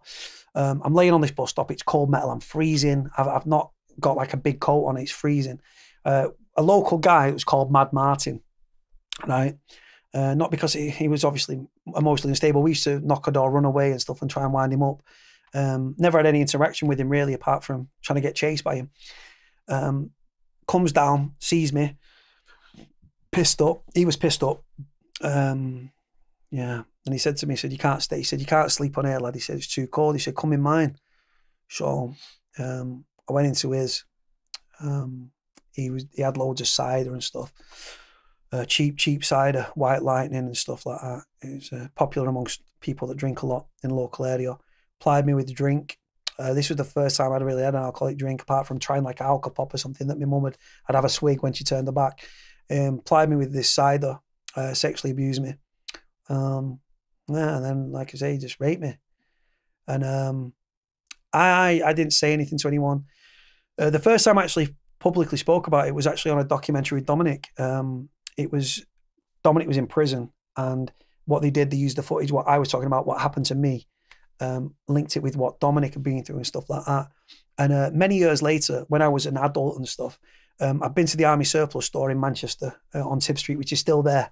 I'm actually friends with the owner. And I bought a big serrated fucking like Crocodile Dundee sort of, that's not a knife, this is a knife. And I went to the address, and I had it down the back of my finger there, and I was knocking on the door because I obviously remembered where he lived. So you're going to kill him? I was going to gut him like a fucking fish. And unfortunately, the door opened and a lady said, he doesn't live here anymore. And I asked for a forwarding address and stuff, and she didn't have it. And I'll be honest with you, I would have took whatever came with that. If I had to go to prison for murdering a paedophile, then so be it. Do you know what I mean? I wanted to gut him like a fish, and I wanted to take his penis. He took so much of me, and it left a big fucking, like I say, speaking so in open terms and stuff like that. There's a lot of people out there that have been through this sort of thing. And like I say, I think that becomes different stages in your life. I couldn't speak about it previously in previous years because I'd not come to terms with it. If you've got something like I say, a lot of people that take drugs or drink, it's normally as a coping mechanism for something that's gone on horrific, whether it be an abusive childhood. Now, I had an abusive childhood as well. I mean, I was the black sheep of my family. I came behind the cat in the pecking order. And this is why I've sort of gravitated to Dominic. Was an older sort of father figure, I guess. But the thing is, there's many misconceptions around him. Like people, they see the headlines and they see the conviction. But like I say, the 4 people that have come forward, right, there's a financial incentive. If they all sing off the same hymn sheet and it sticks, if it sticks, great. If it doesn't, what's the worst that happens? No harm, no foul. He then gets convicted on, I think it's 11 historical sex offences against 4 people. All, like I said, have all gone on to become criminals in their own right. Like I say, if Dominic's done it, Dominic's done it. But I personally, having been around him and stuff and never seen anything. Another misconception is that, oh, he only knocked around with 12-year-olds. That's bullshit. If you actually look, right, you've got me, there was Davey Essex, and you know what I mean, fucking Tommy, all older guys and stuff. But back then, he did knock around with young lads and he thought he was more loyal. But as time went on, he came away from that. The thing is with Dominic, you're taking waifs and strays. And what's your relationship with him now? The reason I don't talk shit about anyone, not because I'm in fear of Dominic. I saw a lot of people saying, well, why would he mention Dominic? Why would he address the subject and stuff? Now, like I say, the reason I came away from Dominic is because eventually on that first sentence, I got out on a bail application eventually. After several months, I get out of prison. I was at court with a relative of his, and because she'd been tied into it as well. Lovely lady. And she put me whilst I was in prison, etc., etc. And I'd not physically, people were telling, I went on a visit at Strangeways once, and a lad came off a wing and he said, just to let you know, Noonan stitched you up. Noonan stitched you up. And I was ready for fighting with this kid because I thought, nah, mate, we're loyal, we're tight, you know what I mean? And I didn't believe it, right? And then when I got out and I was at court, his sister was there, and the barrister said, oh, like, we'll send you paperwork out in the post. We've still not sent out. There's been a fuck up. So I said, well, let us see that. So he said, well, I need the file for when we go in court. I said, just give it 20 minutes. We had it. Cody, arson, this, arson, that, blah, blah, blah. I was in prison and Dominic could blame me for blowing up a caravan on someone's drive. And I'm thinking, hold on, you're just trying to finger me for an arson with intent here. And I'm not saying he grasped me on purpose. I genuinely don't think he stitched me on purpose. But whether it's indirectly or directly, I was like loyal to this guy. The first time I ever ended up in prison was as he's Cody. So I was like, no, fuck this ain't right. So I came away from it. I cut ties with him. And that so were you prosecuted for anything he said? No, I was charged. See, this is the thing. They never tied us together. And the reason I don't think they tied us together is what it was. This family that they was put in, they were slagging us off on fucking Facebook and Twitter and stuff like that, trying to like embarrass us and bragging in the right that they got us remanded and this and that. And what it was when I was eventually given bail, I went to Donald McIntyre. Donald McIntyre is an investigative journalist in the UK. Very, very good journalist. And obviously I had a rapport with Donald, having done bits of filming with him and stuff like that. Dominic liked to court the media and stuff like that. Celebrity gangster, if you'll use that term. And I said to him, I need to prove that they're behind these, like this malicious, like the chatting shit online, the saying derogatory things and stuff, right? I need to prove it. So he put me in contact with a company called 90digital.com. This guy, computer experts, like the guy that did the investigation was a former Scotland Yard's intelligence officer called, well, I won't name it, Andy. Just say he's called Andy. And what he did was he found the source of all these tweets and stuff, and the ISP, internet service provider address, internet provider addresses, and he painted a picture, and it actually undermined the allegation of the prosecution. Yeah, so cut a long story short, we put what they call an application to dismissing. So in other words, there's no case to answer. Get it dropped before court, before trial. And the judge was like a recorder, which means he only sits 6 weeks of the year. He's like retired, but he only sits 6 weeks of the year. And my barrister said, he's a recorder, he'll just send it for trial. He didn't. He actually read the application to dismiss because they put my address online that I used to live at. I'm a former soldier. They had Irish Republican sympathies. It's quite, if you actually looked at it in the cold light of day, it's actually quite a credible threat. They're trying to get me targeted and stuff, do you know what I mean? So anyway, cut a long story short, this online investigation that Donald McIntyre put me in contact with came. We was going to submit that to court before this all happened. Surprise, surprise. The judge was going to order the police to investigate the family that made the allegations. That would have fucked their case up, reference Dominic. So what did they do? I get a call from my solicitor. Yeah, they're saying now that they've reconsidered the evidence and stuff, and they're going to drop it because voice recognition, because that's all they had. Someone recognising my voice for 20 seconds through a fake Irish accent isn't enough on its own. So the same thing I was remanded on and put in prison for was the same thing that the charges were dropped for. I kept my mouth shut. I went to prison. I stuck to the code of silence. You do not fucking speak to authorities. Kept me gob shut, took what came with it, and like I say, if they would have tied me and Dominic together and Dominic would have said X, Y, and Z, I don't believe he's trying to stitch me, but regardless, it is what it is. I came away and I walked away. How much time did you end up serving? I've served just short of 2 years over 3 stretches. So I've not done the longest time in prison. People think you've got to serve 10 years, 20 years to get a feel for prison. And the fact is, like I say, I was a cleaner. I've been locked behind me cell in a Cat A jail, but it's actually a multi-category prison, which is built to a Category A standard. I've been in a Cat B where I've just been locked behind my door, and I've also been a cleaner. And I've seen it unfold and stuff. And like I say, you take your experiences in. I've seen the same things that everyone else has seen, whether you see it over a 10-year stretch or a 2-year stretch. You go through, like I've been through dispersal as well. Like I said, I got chipped from Strangeways to Forest Bank, etc., etc. But yeah, that was me. Everything I'd ever been arrested for, if I'd ever been convicted of them things, I'd probably still be in prison now, but I was lucky.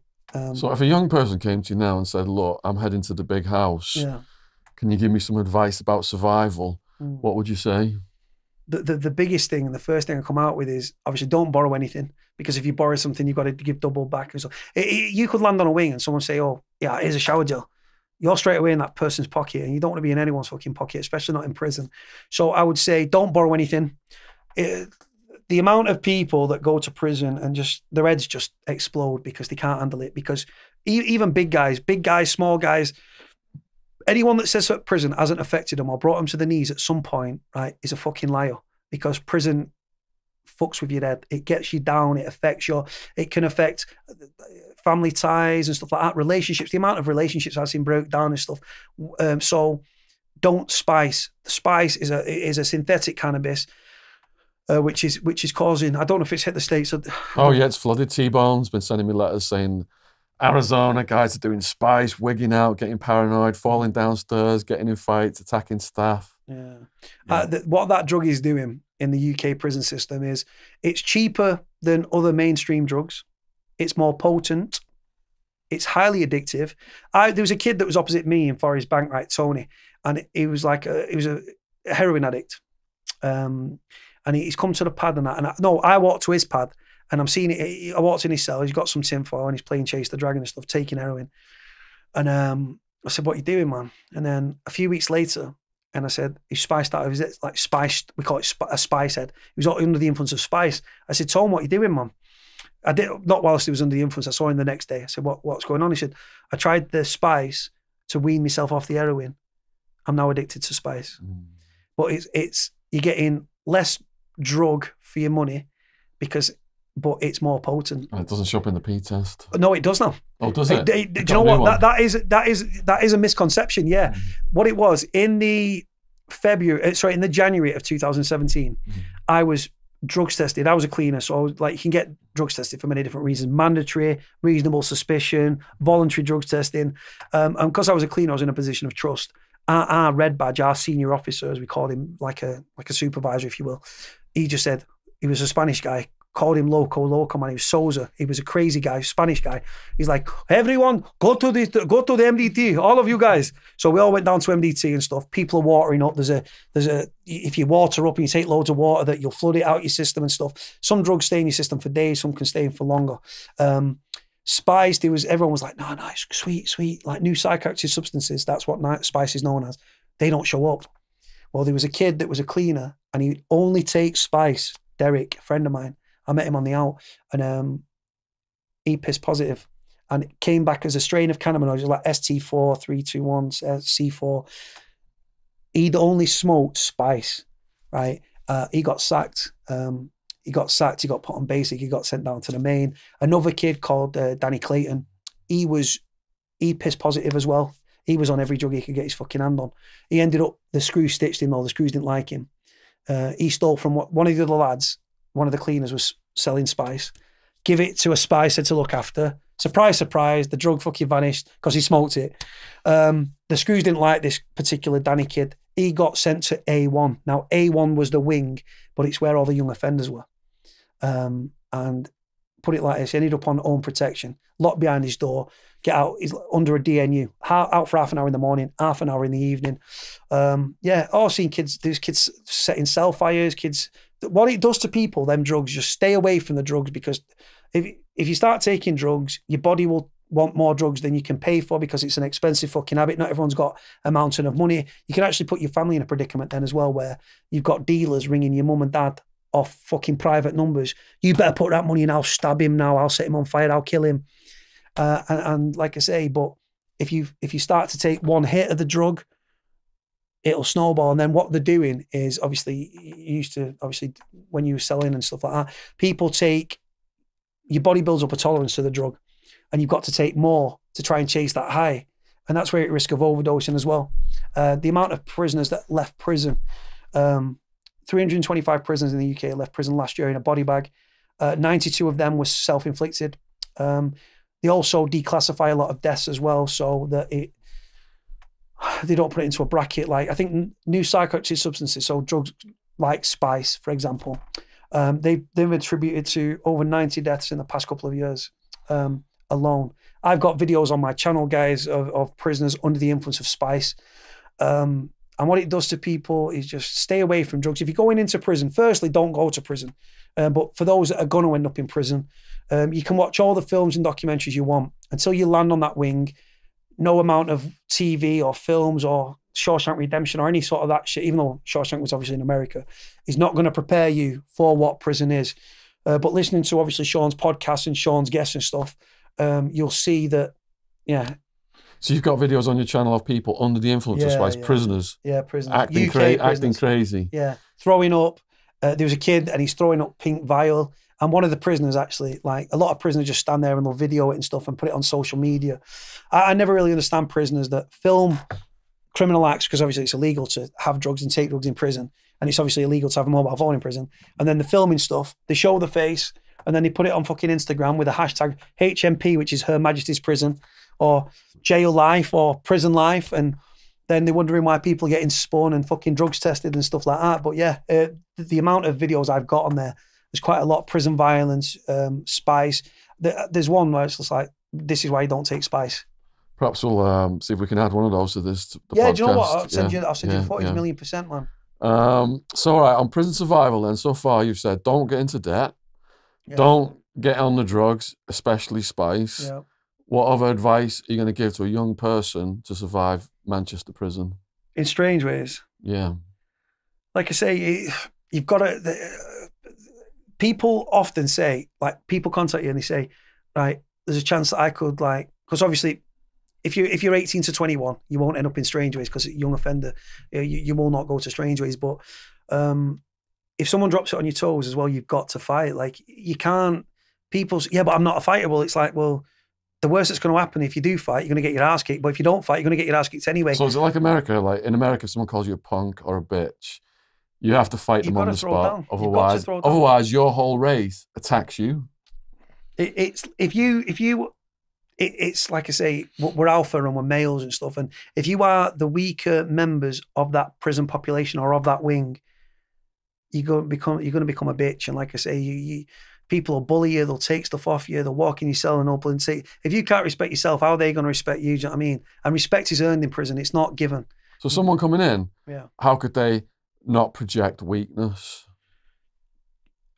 I think it's hard to say to someone unless you're like, you've got it about you. You can't, unless you're front, like, fake it till you make it sort of thing. Yeah. But if you're bouncing around the wing and you think you're cocking a walk and stuff, that can obviously draw attention. I mean, I'm a big lad now. Size doesn't count for fuck all in prison, as you know.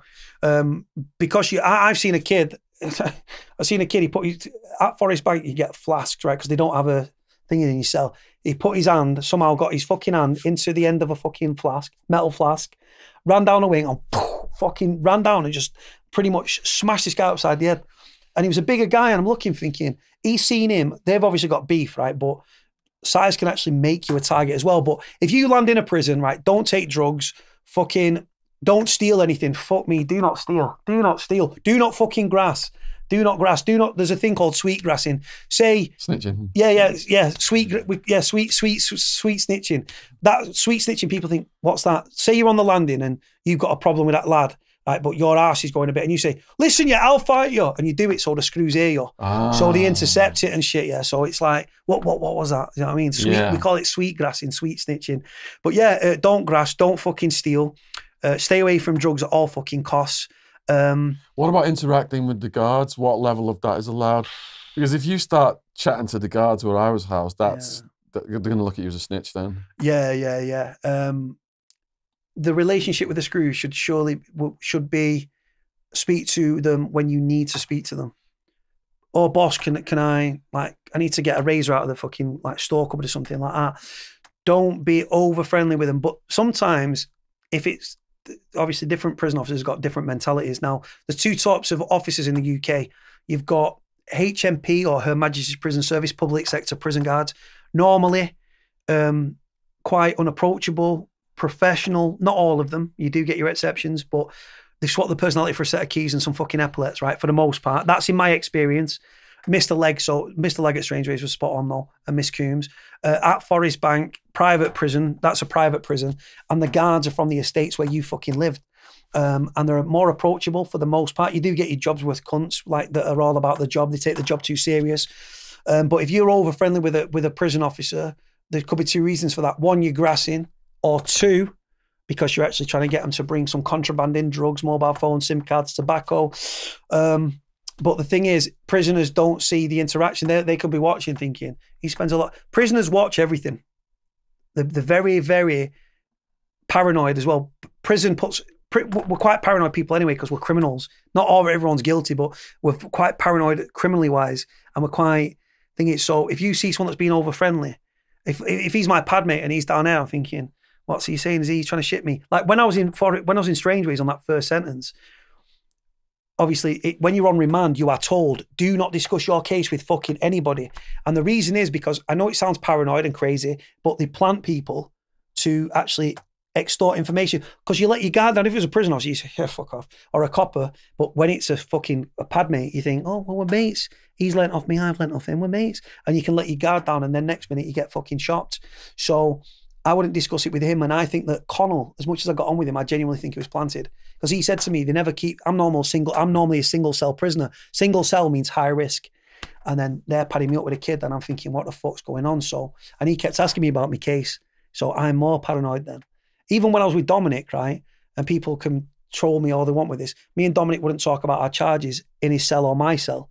He was a high risk prisoner. He was very well known.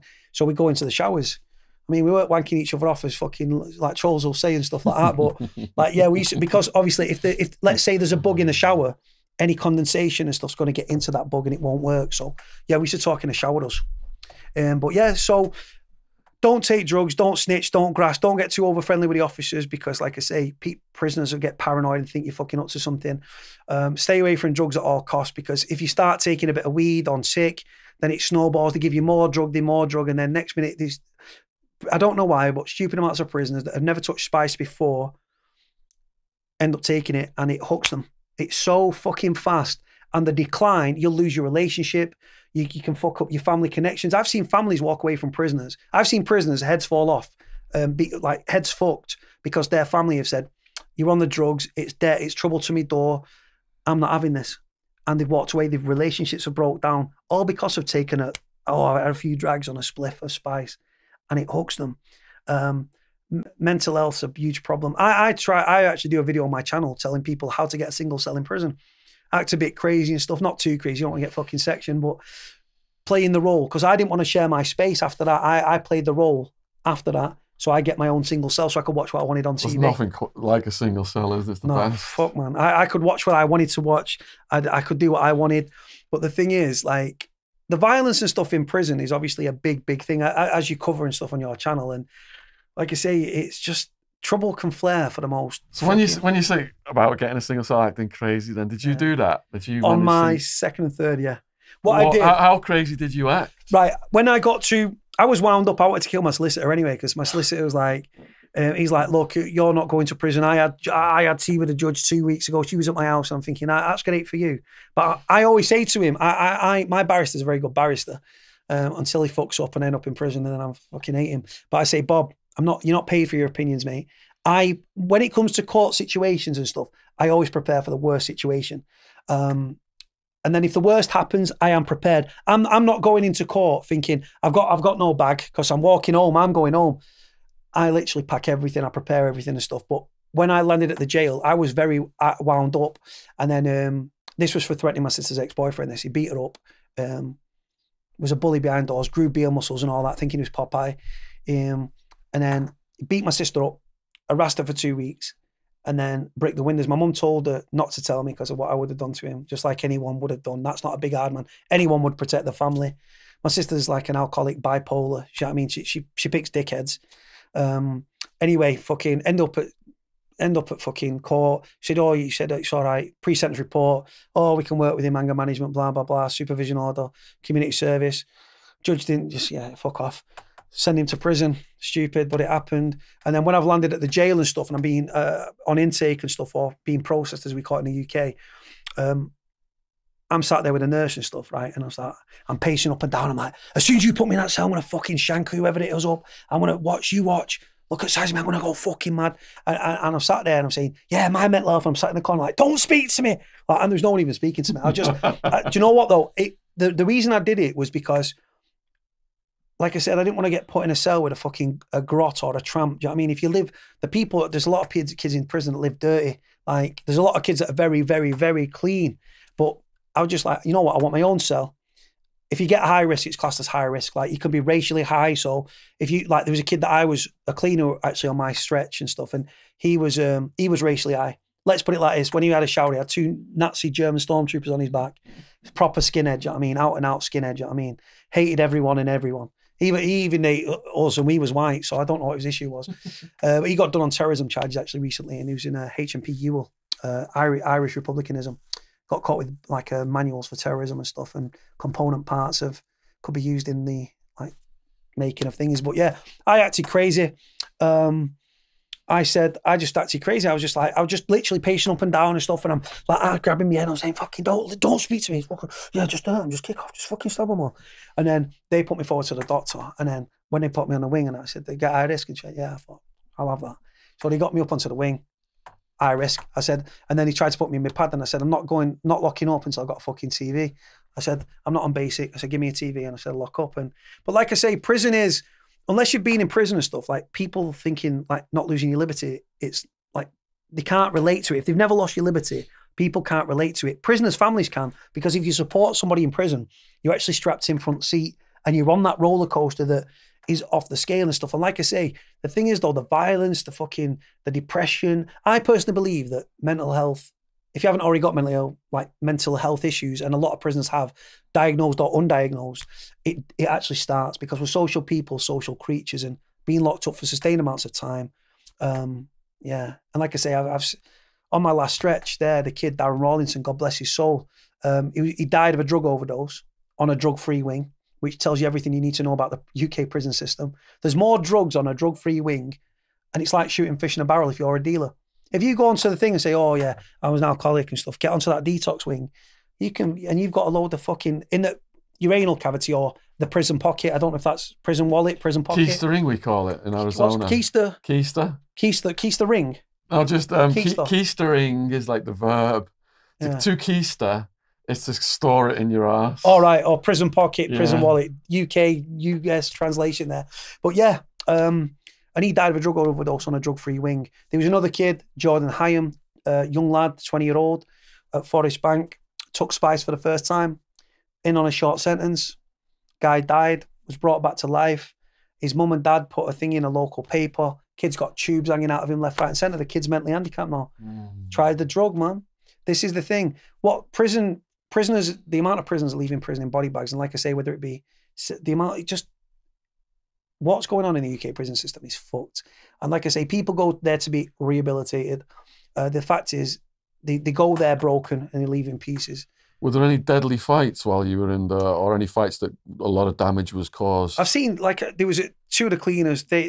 One of the cleaners, he'd lost his mum and dad, and the number one who was in charge of the cleaners, he's like a long-serving prisoner and stuff, worked his way to the top of the cleaning thing. He was in charge of the cleaners. He was a prisoner. He made a comment to this lad. He said, "You got fuck all on the out," and because this guy had lost his mum and his dad from a young age, he'd been in and out of prison. And he sat there, and they sat right next to each other, and he said, "I feel like fucking," he said, "I want to fucking kill you." Goes to pick his fork up, just fucking bams, just literally below the eye there. And then he starts going about his body, stabbing him up and stuff, scrapping. I've seen napalm or hot water and sugar. Hot water and sugar? Yeah, so they mix that up and throw it on your face? Like it congeals to some sort of glucose solution, and you throw it in somebody's face, it sticks and it just drags the skin. I've seen butter as well. Butter's quite a popular one. Butter weaponising butter. Yeah. The thing is, though, prisoners, as you know, prisoners are ingenious at making weapons and stuff. And like I say, I've seen, there's a kid that, I don't understand, this was in Strangeways, and they've had a fight, and he's gone to throw him off the landing, but there's netting. I'm thinking, you obviously haven't thought this fucking through.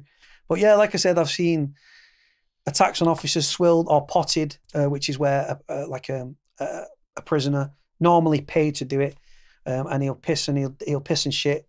He'll let it ferment, and then he'll, like a plastic bottle or something, squeeze it over an officer or in a bowl or something. But yeah, I've not, the violence I've seen has been like, it's gone off, but not to the extent of probably like what you've experienced yourself in the States. It seems to be more extreme in Arizona, and especially in the remand jail run by Sheriff Joe. Yeah. Did anyone try to test you? The only time I had issue was, there was one kid that I was being paranoid for some reason, and I just said, "What are you fucking laughing at? I just lost it." And I would have smashed the kid up. I don't know why. My head was just telling me, paranoid. I thought it was laughing at me, so I perceived it to be that way. And I dropped it on his toes and stuff, and he didn't want to know. And then I walked down the landing. He's straight at the hot water tank. When he's filling bottles fucking all full of hot water. So I was like, right, I'll just wait for that water to cool down, and then I'll fuck him up. But he was getting out the next day anyway. So when I got unlocked in the morning, I'm literally sat outside his cell. I popped his flap and I was looking at his flap. I said, "As soon as you get out of this fucking bro," I said, "I'm going to fuck you up." He's like, bro, listen, bro. But no, the only other time I got involved in incidents was actually stopping bullying, because the kid that was on, like I said, on the cleaners and stuff, Whippy, the kid with the Nazi stormtroopers on his back, he had very bad mental health issues and stuff. And what he had a habit of doing, he'd pick on the more vulnerable prisoners amongst the wing, taking his watch off, trying to hand his watch to everyone. And I just didn't like it. As a bully victim from a young age, it didn't sit well with me. So there was one point where, there was a fit nurse on a wing, right? And he kecked me. Keck's where you pull someone's underpants and pants down while they're on the landing. Now, it's embarrassing and it's disrespectful. And like I say, if that was on the street, I probably would have laughed. But I was in jail, and that can be, someone can see that. If you don't act on that, people can see that and think you're a fucking bitch. I mean, you're a punk, yeah. So I've fucking pulled it up and I've gone to grab Whippy and bang him into the cell and said, get in the fucking cell now. And he's pulled back there and people started to gather around the door. I said, get in here now, we can have it. And his ass fell out. And I'm not a bully though. I didn't want to get anything from fighting with him, but I wanted to show people on a wing. I ain't a bitch, yeah. Like I'm quite a laid back, docile kid. I'm a big lad, but like I say, that doesn't count for fuck all in jail. Nothing at all. Just because you're big, people don't look and think, God, he's intimidating. People look and think, if I can scalp him, like wig him or scalp him, like you can get like your brownie points or you can earn something. And if someone doesn't like you, someone might take a dislike to you for no reason, and someone can pay him a load of spice and stuff, and that kid will wig you. Do you know what I mean? Even like other stories and stuff. The violence that I've seen and witnessed has been a drop in the ocean compared to what I've heard on your thingy. But like I say, if I was on another wing in the jail, it might have been a bit more thingy. But the violence is commonplace. It's a daily occurrence. People fighting over many different reasons, drug debts and things like that. And like I say, what you'd think, if that was on the street, they get a slap. People are getting fucking shanked up. And then you've got the gang violence as well, where you've got, like, they try to keep your gang affiliated kids away from each other. But there's that many gang affiliated kids in the system that it's hard, you know. And if you fight with one of them, you've got to, what they call it, on site, which means you've got to attack them on site. And like I said, just a few weeks ago, they had the prisoner that was murdered down at a Category C facility, Risley. What happened to him? What happened with him? His name is Stephen O'Donnell. God bless his soul, may he rest in peace. He was from a traveller. He's a traveller family from Stockport. Was in prison. It was a Category C prison. So prisons are categorised in the UK: Cat A, Cat B, Cat C, Cat D. So Cat A is your high security, Cat B is a medium, Cat C is a lower, Cat D is your open. He was in a Cat C prison. I've spoken to his cousin and stuff like that, and I was told that it was over. How crazy is this? This kid that ended up killing him was over a mobile phone. So what's happened? He's got into the cell. He's tried to take the phone. They knew he had a mobile phone, like in his keister or prison pocket, prison wallet. They've gone in to try and get it because someone was offering him spice to go and get the phone. And a fight happened. The next day it spilled over and the kid's produced a shank and he's fucking shanked him up. Now, I actually broke that story because I was being fed information from inside the prison by a prisoner's girlfriend, and by all, and like I say, apparently from what I was being told was that the incident didn't happen in the UK, or I'm assuming it's the same in the States. You try to do it, if you can, behind your door, like in your cell, off camera, no evidence, you know what I mean? And then prisoners say, oh, I slipped, or I tripped and I slipped and I fell. This happened on the landing, on the wing, and in front of all the cameras, in front of officers, in front of other cons. And so bad was the shank thing that it was left in his chest cavity.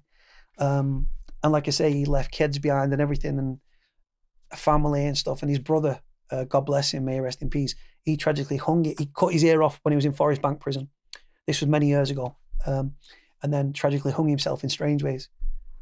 The mother buried her son, and he died on D Wing. He took his own life at D Wing at Strangeways. His brother was murdered on D Wing at HMP Risley. And like I say, last year there was 4 homicides in prison in the UK. One was in Wandsworth. That was gang affiliated. That he got about 10 guys just started shanking him up and stuff. So it does go on, but I mean, I don't know what the murder ratio is in the US prisons like. So Nat Geo, the documentary that they did about me, they researched in the remand jail alone that there was it like 60 or 80 or something in that range, deaths over 5 years just in that one jail. In that one jail, that's obviously run by Sheriff Joe Arpaio. That swamps the UK murder ratio in prisons. It's violent. We're seeing record levels of violence in the UK, but violence can be like a slap. You could slap somebody and that's classed as a violent incident, but then a couple of hundred of them are deemed as serious and stuff. Like I say, I've spoken to officers that have been knocked out. There was an officer called, I can't remember his name now, not Blinky, Whitey or something. And what he did, he got knocked out on the stairs, ended up swallowing his tongue, nearly died and stuff. And it's a dangerous job that they do. Why did he get knocked out? He just took a dislike to him, hit him from the top of the stairs. He fucking fallen, because obviously your head's quite heavy, and he cracked all his head and all that, and he was in a bad way. He nearly died, the kid. You know what I mean, nearly swallowed his tongue. He was in a bad way. But the officers, the job they do, like I said, when I first went to prison, it was my attitude as a con was it's us versus them, as in prisoners versus prison officers. The more on that last stretch and stuff, when they let me out of my cell as a cleaner and I'm out 14 hours of the day, you actually get, I know it sounds strange and people that are hardened cons will slag me for this, but I actually got a healthy respect for the job that they do. Not all of them, because there's some fucking scumbags. I've seen, there was a big officer, I won't name him because he's actually all right, but he knocked a Welsh prisoner out with his head butted him, knocked him sparkle. The kid started smashing up his pad. And then I was a cleaner, I've gone down, and he's like, I was called Williams or something, Welsh kid. And he's ripping all his paperwork up and all his letters and stuff. And I'm thinking, what are you doing, man? He said, oh, mate, I fucking watch this and that. Right? And he was ripping all his stuff up for ages. And then he's banging his cell up. He's start bullet naked, ripping his thing up. And then he sets his fucking pad on fire right in front of me. And the thing is, check this, right, for a fuck up. There was a thing called an Instamus machine. Now, in the cell door, there's called an inundation hatch. Right? It had not been lubricated, so it had seized. Right? So right, they don't open, when you set a cell fire, they don't run in and open your door, obviously, because fire spreads, right? So the inundation hatch, then he goes to plug the Instamus machine in, the fucking third prong, the top prong on the fucking plug snapped, right? And then they had to get a fire hose and resort to spraying water through about an half an inch gap through the bottom of the thing. The bed's suspended, the fire's on the bed, there's black smoke, the kids open the window, the kid passed out and everything. And I run down to the office. The fire alarm didn't trigger neither for the screws. Right? So I ran down. I said, Jacko was the senior officer. I said, Jacko, there's a fucking Williams has set his fad on fire. And he's gone, you're joking. I said, fucking, I'm not joking. So he ran up and stuff like that. And like I say, just one failure after another, spraying fucking water under the door when the fucking fire's on the bed suspended. The kid was pulled out unconscious. Kid could have died though. Yeah, the prison guard we had on, he talked about spraying down cells, people setting fire to themselves, and reading his book, like you said, where I was housed, us versus them mentality. Yeah. But then reading his book, I really kind of saw it through the eyes of the guard, the risk of the occupation. Yeah. And I really felt for him because, you know, like if a guard did something bad to a prisoner that was uncalled for, he would be trying to like be honest, but then the guards would say to him, you're fucking a traitor now, it's us versus them. So they've got the us versus them against us as well. They've got the same mentality. Yeah, do you know what? This guy was a good guy though. Yeah, this is the thing, from private prisons to public sector prisons. The public sector prisons, I do believe that they have got that hardcore, like institutional racism, violence, and they do want to fuck prisoners up. And it's been documented. There's 2 officers at Young Offenders Institute, Wetherby, that were jailed after dragging a 17-year-old off camera for allegedly assaulting one of their colleagues, and they fucked him up bad. But the other officers actually put statements in against them 2 officers because they believed it. He was a 17-year-old kid, man. And there was one of the guys with a big steroid head, and he's fucked the kid up. So the thing is, it's the prison officers, and it's not happened yet, but prisoners are leaving prison with PTSD, right? Prison officers through their jobs, because like I say, I'm not a screw boy, by the way. A screw boy is like a prison officer boy. I don't want people thinking that. I'm saying to you, there was some officers, Strangeways, I've got 2 officers that I got on with. The rest of them were fuckers. At Forest Bank, these are people off the estates that you might have gone to school with, right? And they're more approachable. And in any other walk of life, they would have been a friend. And like I said, it was strictly professional at work though. I was a cleaner. They tell me I should do something, I would fucking do it. Away from that, because you're a cleaner and you're out your cell, you've got a kid over there that wants to pass a shitload of spice to him over there. Cleaner, listen, pass this to him. So then you might charge a fee. If you're all right with a kid, you might not. You'd be like, yeah, sweet. I used to get caught a lot because there was a screw called Youngie, and he's like a fucking bat watching. Every time you turn around, he's standing there. I'll sack you. And I'm thinking, for fuck's sake. So what I used to do is get a prison letter, like you get a free prison letter a week called an OL. I put an A4 paper with an envelope, and I just I'd slide that through the side of the door, put your drugs in there. Say, boss, I'm just passing him an OL, and I slide it under the door or whatever. But prison stayed with me. I left prison with £46 of my experiences because it stayed with me. And I met some of the best kids in my life in prison. I met some fucking idiots. But what was the day of your prison release like?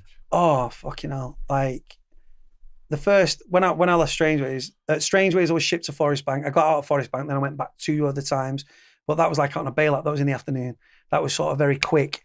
But on the last one, that was because the thing is, like, I knew that I'm getting out the next day, so like I'm excited, you're giddy, and you might relate to the next bit I'm going to say, right? So I didn't really sleep very well that night. I was excited. I was like gate fever. Yeah, gate fever. That's a good way of putting it. Yeah, I wanted to have sex. I mean, I was like the porn baron on the wings. I mean, I'm a bit of a wanker anyway, but I was definitely a wanker when I was in prison. I had the porn and the coffee. That was my role. I had the best coffee in the porn mags, right? So when I left, so what I did, I had loads of food under my bed and stuff, and loads of porn mags and the DVD player. Like, we had a TV with a DVD player built in, so I had to pass that on to somebody else because I'd got my usage out of it. And yeah, so I put all my stuff on the bed, and like, because you're going home, you leave what's left for your friends. And my friends and my family, my prison family, were the people that I'd been working with. We'd argued, we'd showered together, we'd gambled together. Do you know what I mean? All this stuff. So I was buzzing. I was like, yes. And I went down in the morning. I actually got my cereal for some strange reason. And like, one of the lads that I was very close with, he was gutted. He was actually devastated I was going home. Sounds weird because we're men and we shouldn't do this, but I give him a big hug and stuff. He's got a tear in his eye, right?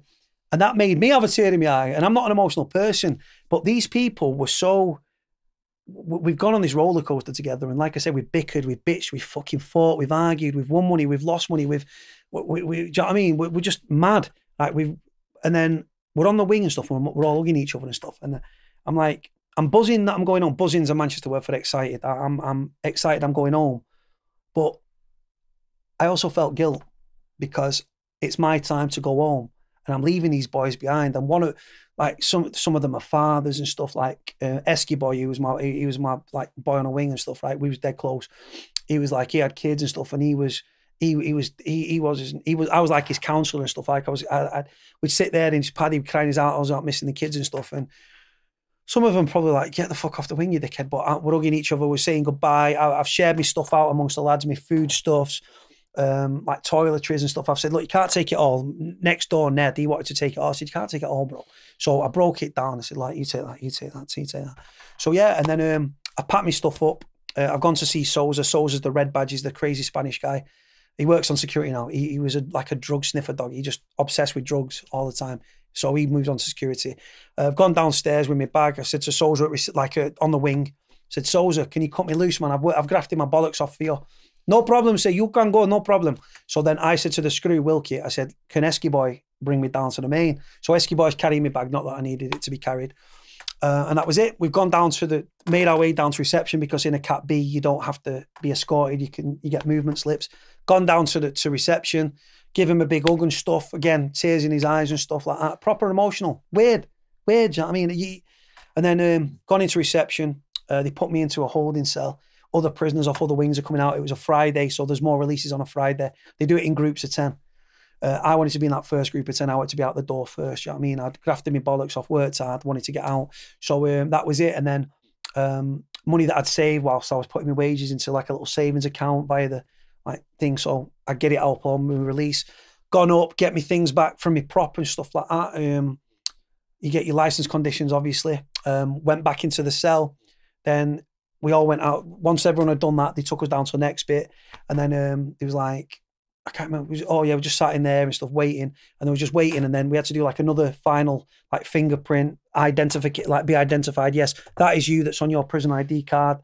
It's even secure on the way out, just to make sure that they're not fucking releasing the wrong person. And as mad as it sounds, that does happen from time to time. And then they said, right, lads, they just got our bags. And the first time I ever left Forest Bank was via the gate, but this time we went through visits, and we actually was released from visits at Forest Bank. And I've walked out, my mum's there. I give her a big hug and stuff, and she said, what do you have to do? I said, I need to go probation. So we headed to probation. Probation weren't ready for me. I had to go and see my probation worker. She said, go and get some breakfast if you want and come back. Went and got some brekkie, went back. Got home, wanted to get a shower and get that sort of, I wanted to use my own washing powder and get that like weird thing about prison. People do different things when they leave jail.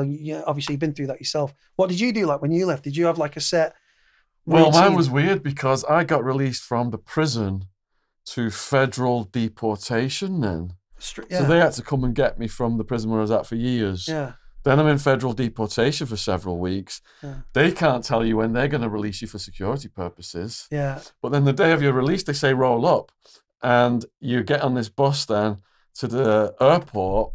Then I was on Connor for several days, a couple of days, dropping off and picking up Mexicans mostly because they're all getting deported out there. This is across Arizona and California. Finally, they put me in a holding cell in California jail. I'm there for ages. I'm with this Argentinian guy. We go to the airport, and then the guard says, it's all run late. You're not going to make your flights now. It's got to be rescheduled.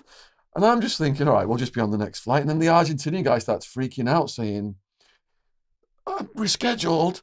He turns to me, he's like, do you know what rescheduled means? I'm like, no. He's like, it like takes weeks now to go through all the process again to get a new fucking flight. So we went all the way back to the jail. I'm thinking I'm rescheduled now. I'm fucked. Right. The Argentinian cracks the fuck up, starts screaming at, oh, I need a cigarette, I need a cigarette. They put him in like a box and he's literally sobbing. And then the guard goes to me, there's been a mistake on yours.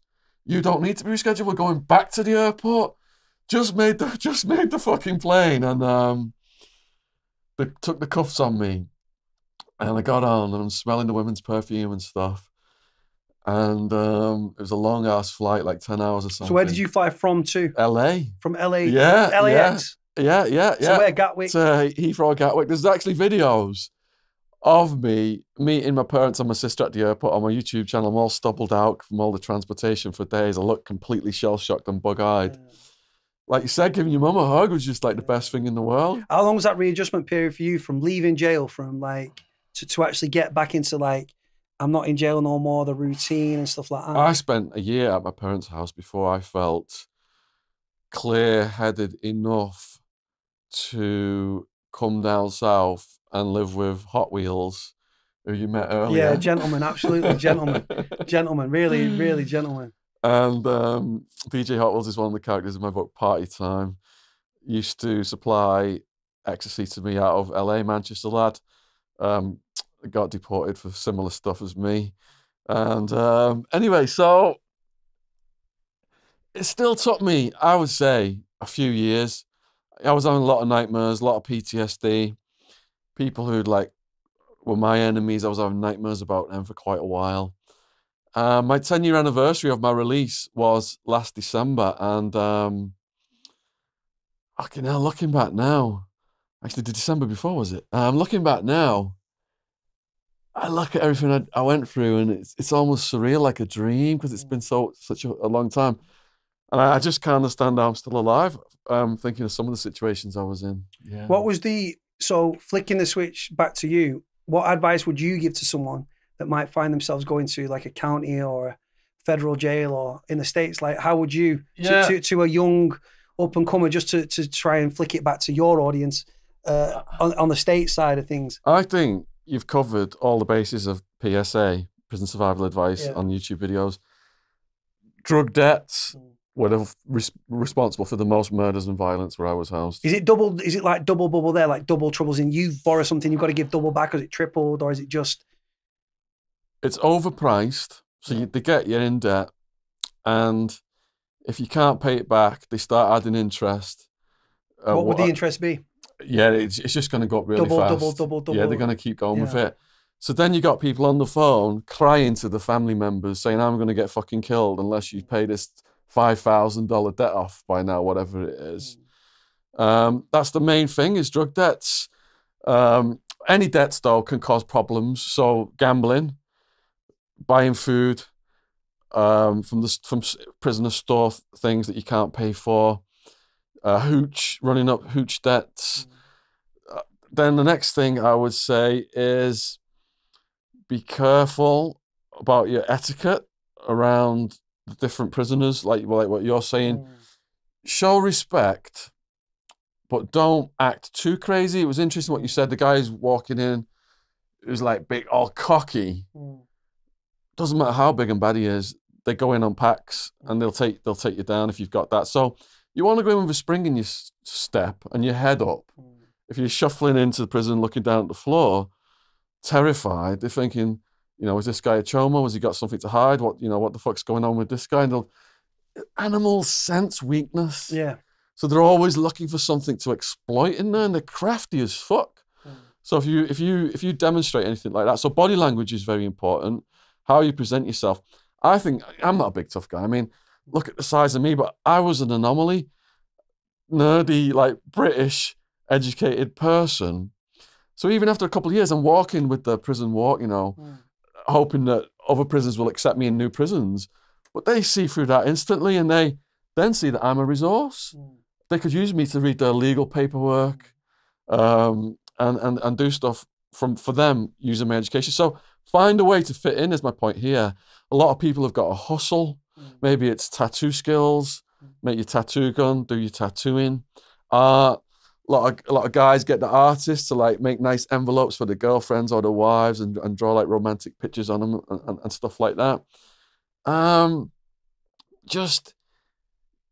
I think what got me through it was just keeping my head down, not talking shit, not making enemies. And people will, even if you keep yourself to yourself, people will try and come and fuck with you anyway. But treating people how I would expect to be treated myself. Is there like 3 people that, if you had to like name 3 people that were like influences in prison, from a prison sense, whether it be good, bad, or indifferent, is there like, could you name 3 people? Obviously, you've tied with Wildman, obviously Hot Wheels and stuff, but are there like 3 prisoners that, like, I don't know, taught you something, you learned something from, or like in a negative sense that like impacted where you've come away and thought, right, well, I don't know, they've stayed with you for some reason, like a certain prison experience, or but were positive influences. Yeah. All right, so or good, bad, and indifferent. One of the biggest ones would be 2 Tonys. He was the mafia guy that was doing 141 years. For murdering only rival gangsters, so that put him at the top of the respect. And he taught me, you know, I wrote his life story. By the end of it, because I was in his cell day in, day out for hours on end, he said he felt I was the son that he'd never had. When I had to say goodbye to him at the fence, and I was never going to see him again, we were both like almost in tears because we had such a strong bond. But he taught me, like, whenever the prisoners were complaining about stuff, rec didn't start on time, breakfast cold. One of his favourite books was A Day in the Life of Ivan Denisovich, where they were in the Russian gulag. So he's laughing at these guys in prison. You're complaining breakfast is cold. Where Ivan was in the Russian gulag, they were fighting over a fish eyeball in the soup. So puts things in perspective, though. Yeah. He made me appreciate the small things. And the story of my life is I wasn't appreciating the small things. I thought I had to be smashed out of my brains on 10 different types of drugs at the weekends to be enjoying life. But if you appreciate the small things, you don't go looking for trouble in all of the wrong places, which is what I did. What was the biggest thing that you learned about yourself, having been thrown from your mad, crazy life where you was like doing what you was doing to landing in prison? What did you find about yourself that you was like, I didn't know I had that in me, or I didn't know that I could, I don't know, adapt to that situation? Or all right, so I had anxiety as a teenager. Compounded after I almost got beat to death by some drunks. Wouldn't go out and dance, wouldn't talk to women, so self-conscious. Started on the ecstasy, wouldn't stop dancing, wouldn't stop talking to people all night long. I became this wild and crazy party person. So if anyone had saw me in America at the peak of me running this drug ring, 200 people working for me, got my own bouncers, you know, feeling like I'm on this like power trip, my ego's so big now. But that was all completely and utterly drug-fueled.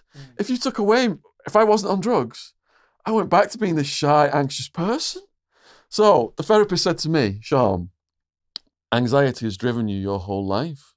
Do you understand this? And he really got into it deeply with me. And this therapist was a prison worker who influenced me in such a positive way. Forced to confront my fear head on, living for almost 6 years with hundreds of dudes, some dangerous, some I would have crossed the road to avoid, you know, being forced to live with these wild and crazy people. I thought I was wild and crazy, 10 times wild and crazier than me. It helped to crush that anxiety. I still feel it a little bit, but when I got out of prison, the world seemed like a safe place. After, you know, you're constantly watching your back in prison, you got your adrenaline's going. World seemed like a safe place. Hey, I don't need to take drugs anymore. So that was one of the biggest things for me, was to learn about my own anxiety, how it driven me, and to confront the fear and not go back to drugs, to feel confident in my own skin. And when you're happy in your own skin, you could go out and dance all night. You know, I've been out dancing all night, been to Ibiza, been to Ministry, been to the gay bars of Clapham, just close my eyes, get into the groove, and your endorphins start cascading anyway from the physical movement of the dancing. And then, like, how often, this is one thing we didn't touch base with, how prevalent are, like, prisoner to, like, I've seen, like, documentaries about, like, Louis Theroux, where prisoners, like, fall into, like, gay relationships in the prisons and stuff. Like, there's like a former Orion Brotherhood sort of guy with another sort of guy and stuff. Like, is it big, like, homosexuality amongst, like, and then, like, also sexual, like, relationships between prisoners and prison officers? So in my book, Prison Time, I really described the sexual relations that happen in prison. I don't think any other book has got into that. Now, I learned a lot of it through a transgender friend I had called Zena, or Shira. Zena was getting protected at the time because she had, like, one of the toughest boyfriends on the yard. This guy had never lost a fight. And I started to put her stories online. She got a big following. So what Zena said was that some of the biggest, baddest dudes were the ones who were coming to her for sexual favors. And these were people who were spouting off, acting homophobic, and people that perhaps would never be suspected of doing the things that they were doing with her. I'm saying her because that's what she preferred to be called. Yeah, of course, yeah. So she opened my eyes to all the different kind of stuff that was going on. So I was told after 5 years I'd be receiving oral sex from trans. That was considered pretty normal, considered straight, because you're just the receiver of it. I had a bird who was visiting me, and I kept my mind, you know, on her. So there was, like, prostitution, there's prison punks, you know, people who get turned out. Maybe they get put in debt they can't repay, they're forced into sex acts. And once they're turned out, then there's no coming back from that. It's like they're called prison punks, and they're rented out by the gangs as prison prostitutes. Against just to pay off drug debts and stuff. But once they get turned out, it's like they get forced to just keep doing stuff because they can't stand up to the gangs. Zena told me, if you're gay and you're not a tough person, don't let anyone know, because they're going to exploit it to the fullest. You're going to get used and abused and rented out. And, you know, I've got all kinds of horror stories from Zena of gay friends of hers that one had a light bulb shoved in his arse, and they took bets on who could smash it while it was in his arse. Another one was raped with a broomstick and got splintered in the internal organs. One of them, the light bulb one, committed suicide afterwards. A lot of them ended up dead as well. So it's really sad what's going on there. There's also people who are gay for the stay. So they've got, like, wives and girlfriends visiting them on the weekends, but they've got secret relations going on in the prison. But then when they get out, they just go back to the wives and girlfriends, and nobody knows anything about it, gay for the stay. I actually spoke to a girl who was convicted under joint enterprise. Joint enterprise is, it for those that don't know, is a 300-year-old plus law where, say there's 10 people fighting with another 10 people, and one of them produces a knife and stabs that person to death. All 10 people get tied together for murder. It's wrong and it's unjust, but it is what it is. She got sentenced to 14 years life sentence. It's classed as a minimum tariff.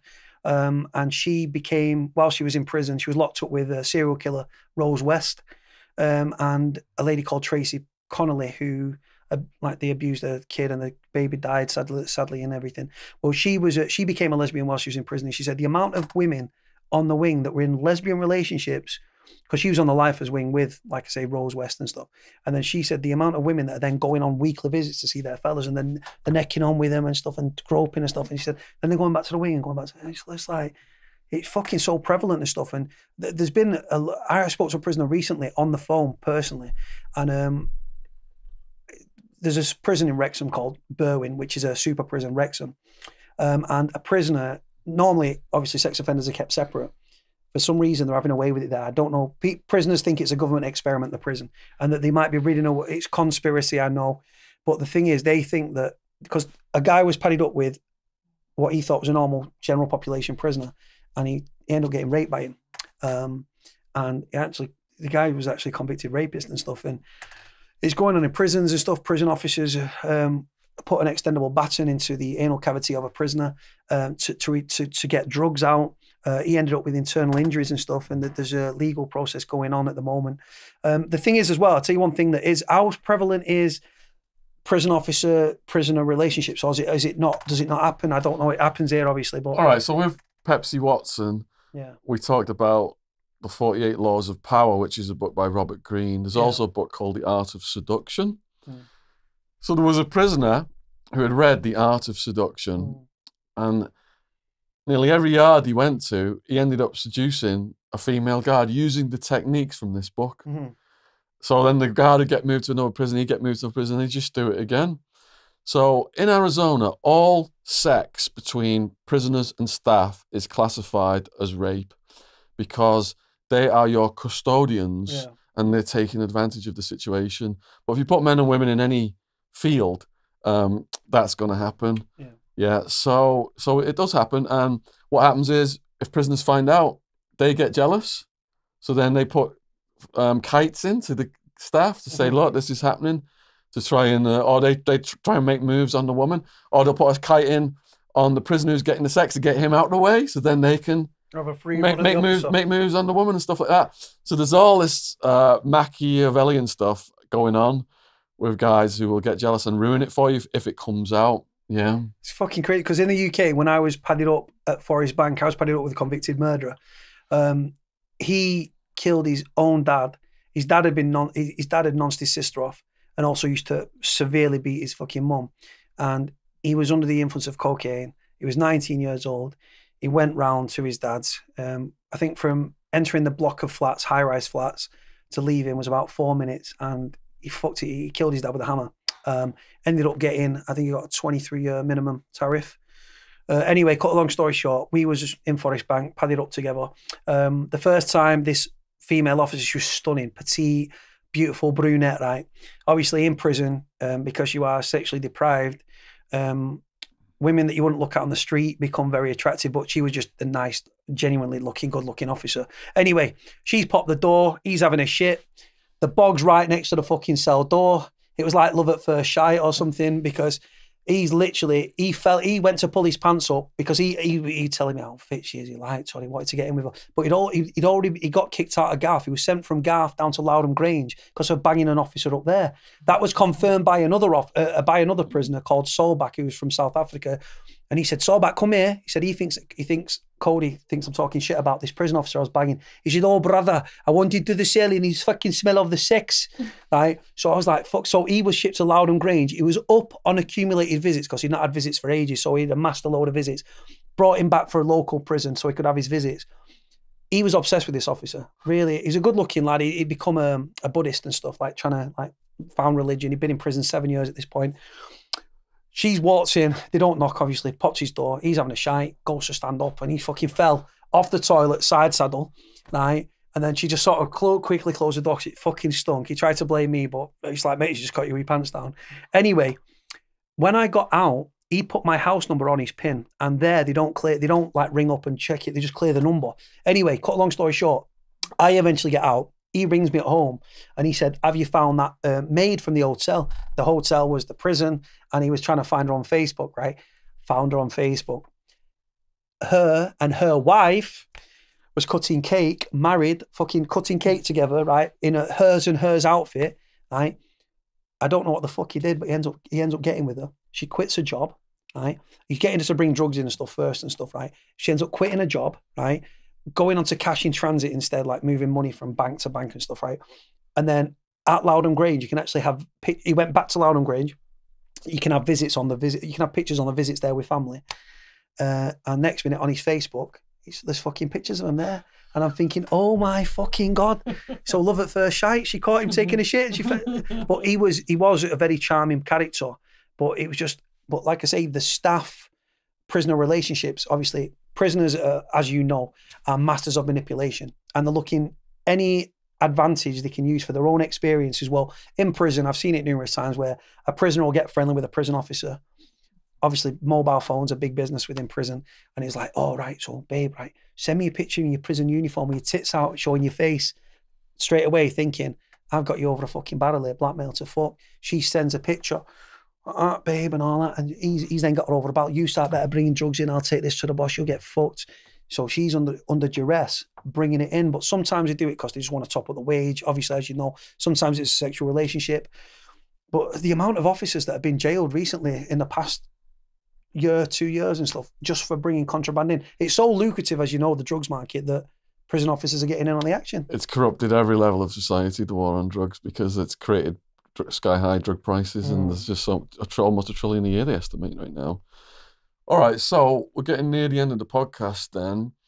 What is it you're doing in your life these days? Do you know what?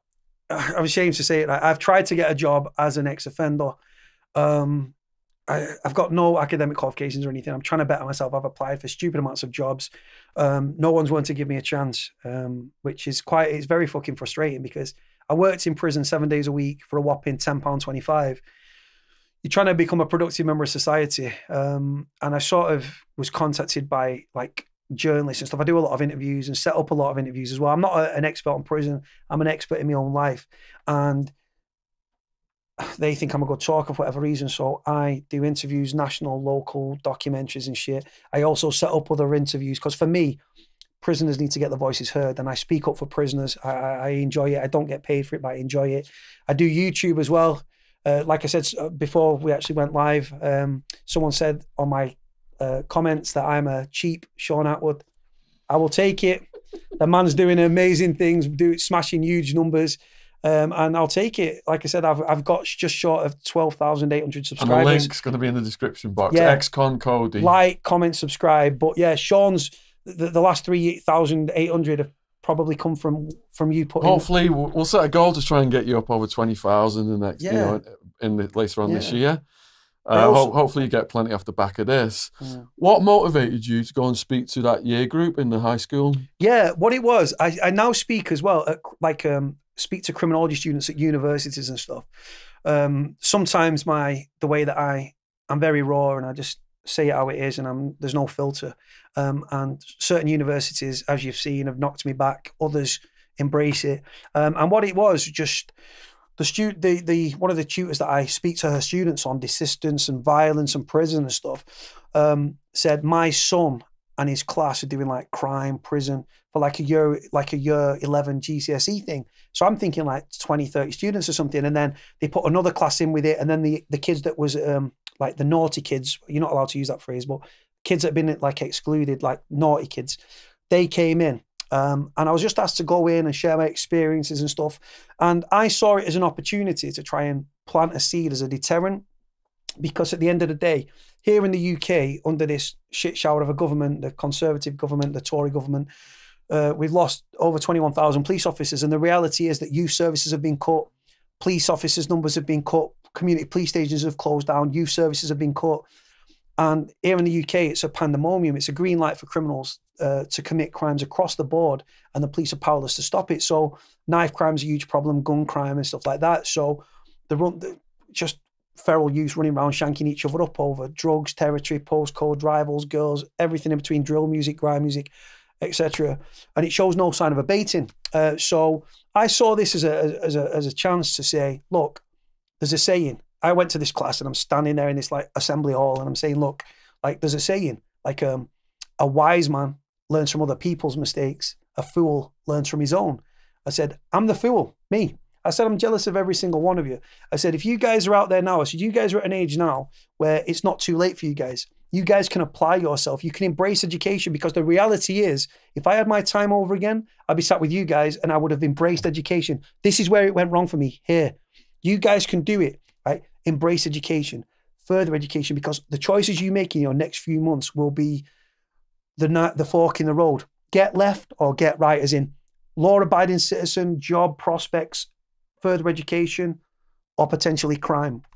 I'll say, I got into crime, I said, because my mum was working minimum wage and stuff, and I wanted better for myself. I wasn't academic. She wasn't academic. I wasn't academic. So I was going to end up doing the jobs that she was doing, the unskilled jobs, cleaning and stuff. I wanted better for myself. I wanted the money. I wanted the status and stuff that came with that. I wanted that champagne lifestyle that I'd seen on the estate, like with the lads that are driving the nice cars and they're ugly as fuck.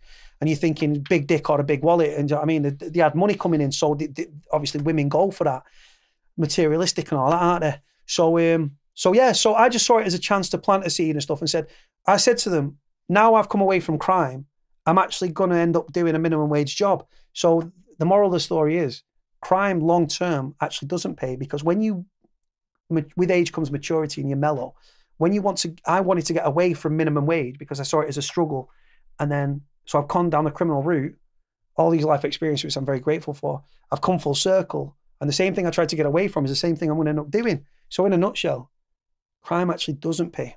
And like I say, it comes at the behest of, obviously, when you end up in prison, your freedom, your liberty. And as you know, the toll it takes on you psychologically and stuff like that is everlasting. And like I say, prison's a mug's game. I mean, prison, for me, in my opinion, is for young, fit men. It's not for older people. It's not for women. Do you know what I mean? And prison can strip you. Prison can bring you to your knees. And that can be once in a sentence. It could be 5 times. It could be once an hour. Do you know what I mean? You develop mental health issues. You can lose your friends, your family. When shit gets real, when you go to prison and you are in prison for the first time, the biggest lesson I learned was when shit gets real, you find out who's real, right? And people that I thought would step up were non-existent. And then when I got out, like, oh yeah, mate. And I'm thinking, go fuck yourselves. When shit got real and the chips were down, where the fuck was you? And then they're ringing me up, oh, I need your help with something. I'm thinking, hold on, how many post orders did you send me? How many visits did you come on? Go fuck yourself. No, because loyalty is given and it's reciprocated and it's returned. I give you loyalty you only get from a dog. And like I say, but the sad thing is, and I'll leave you on this, is I was looking out for other people. And you've probably had this yourself. You look out for other people, but they're looking out for themselves. And like I say, loyalty, those people that don't value the cost of loyalty will never know the true cost of betrayal. Yeah, I speak too much. Get yourself some ibuprofen and lie down in a dark room, a lot of you. But yeah, go on. So there you are, prison's a mug's game. They're building private prisons all over the world right now. Getting fat and rich. They want you out committing crimes. They're getting tens of billions a year in contracts off this. Half of young people get into the drugs experimenting, and they look at them as suckers they can put in these private prisons and ruin their lives, get criminal records, and they're not going to get their jobs. So we're going to put Cody's links in the description box below this video. We discussed earlier, Cody doesn't have a donation page, but he might be setting one up. We'll put the link to that in the description box below the video if you want to help Cody rebuild his life. What I'd like to do is be able to buy camera equipment and take it outside prisons and interact with prisoners' families and travel to different prisons and get prisoners leaving prison, bringing you their stories from their mouths as they leave the gate. So it's a real positive mission. So I appreciate you coming down from Manchester to Surrey. Give us a hug, man. Yeah. Cheers, brother. Yeah, man. Take care of yourself. Thank you. And guys, like, comment, subscribe, and obviously put your comments in the comment section below.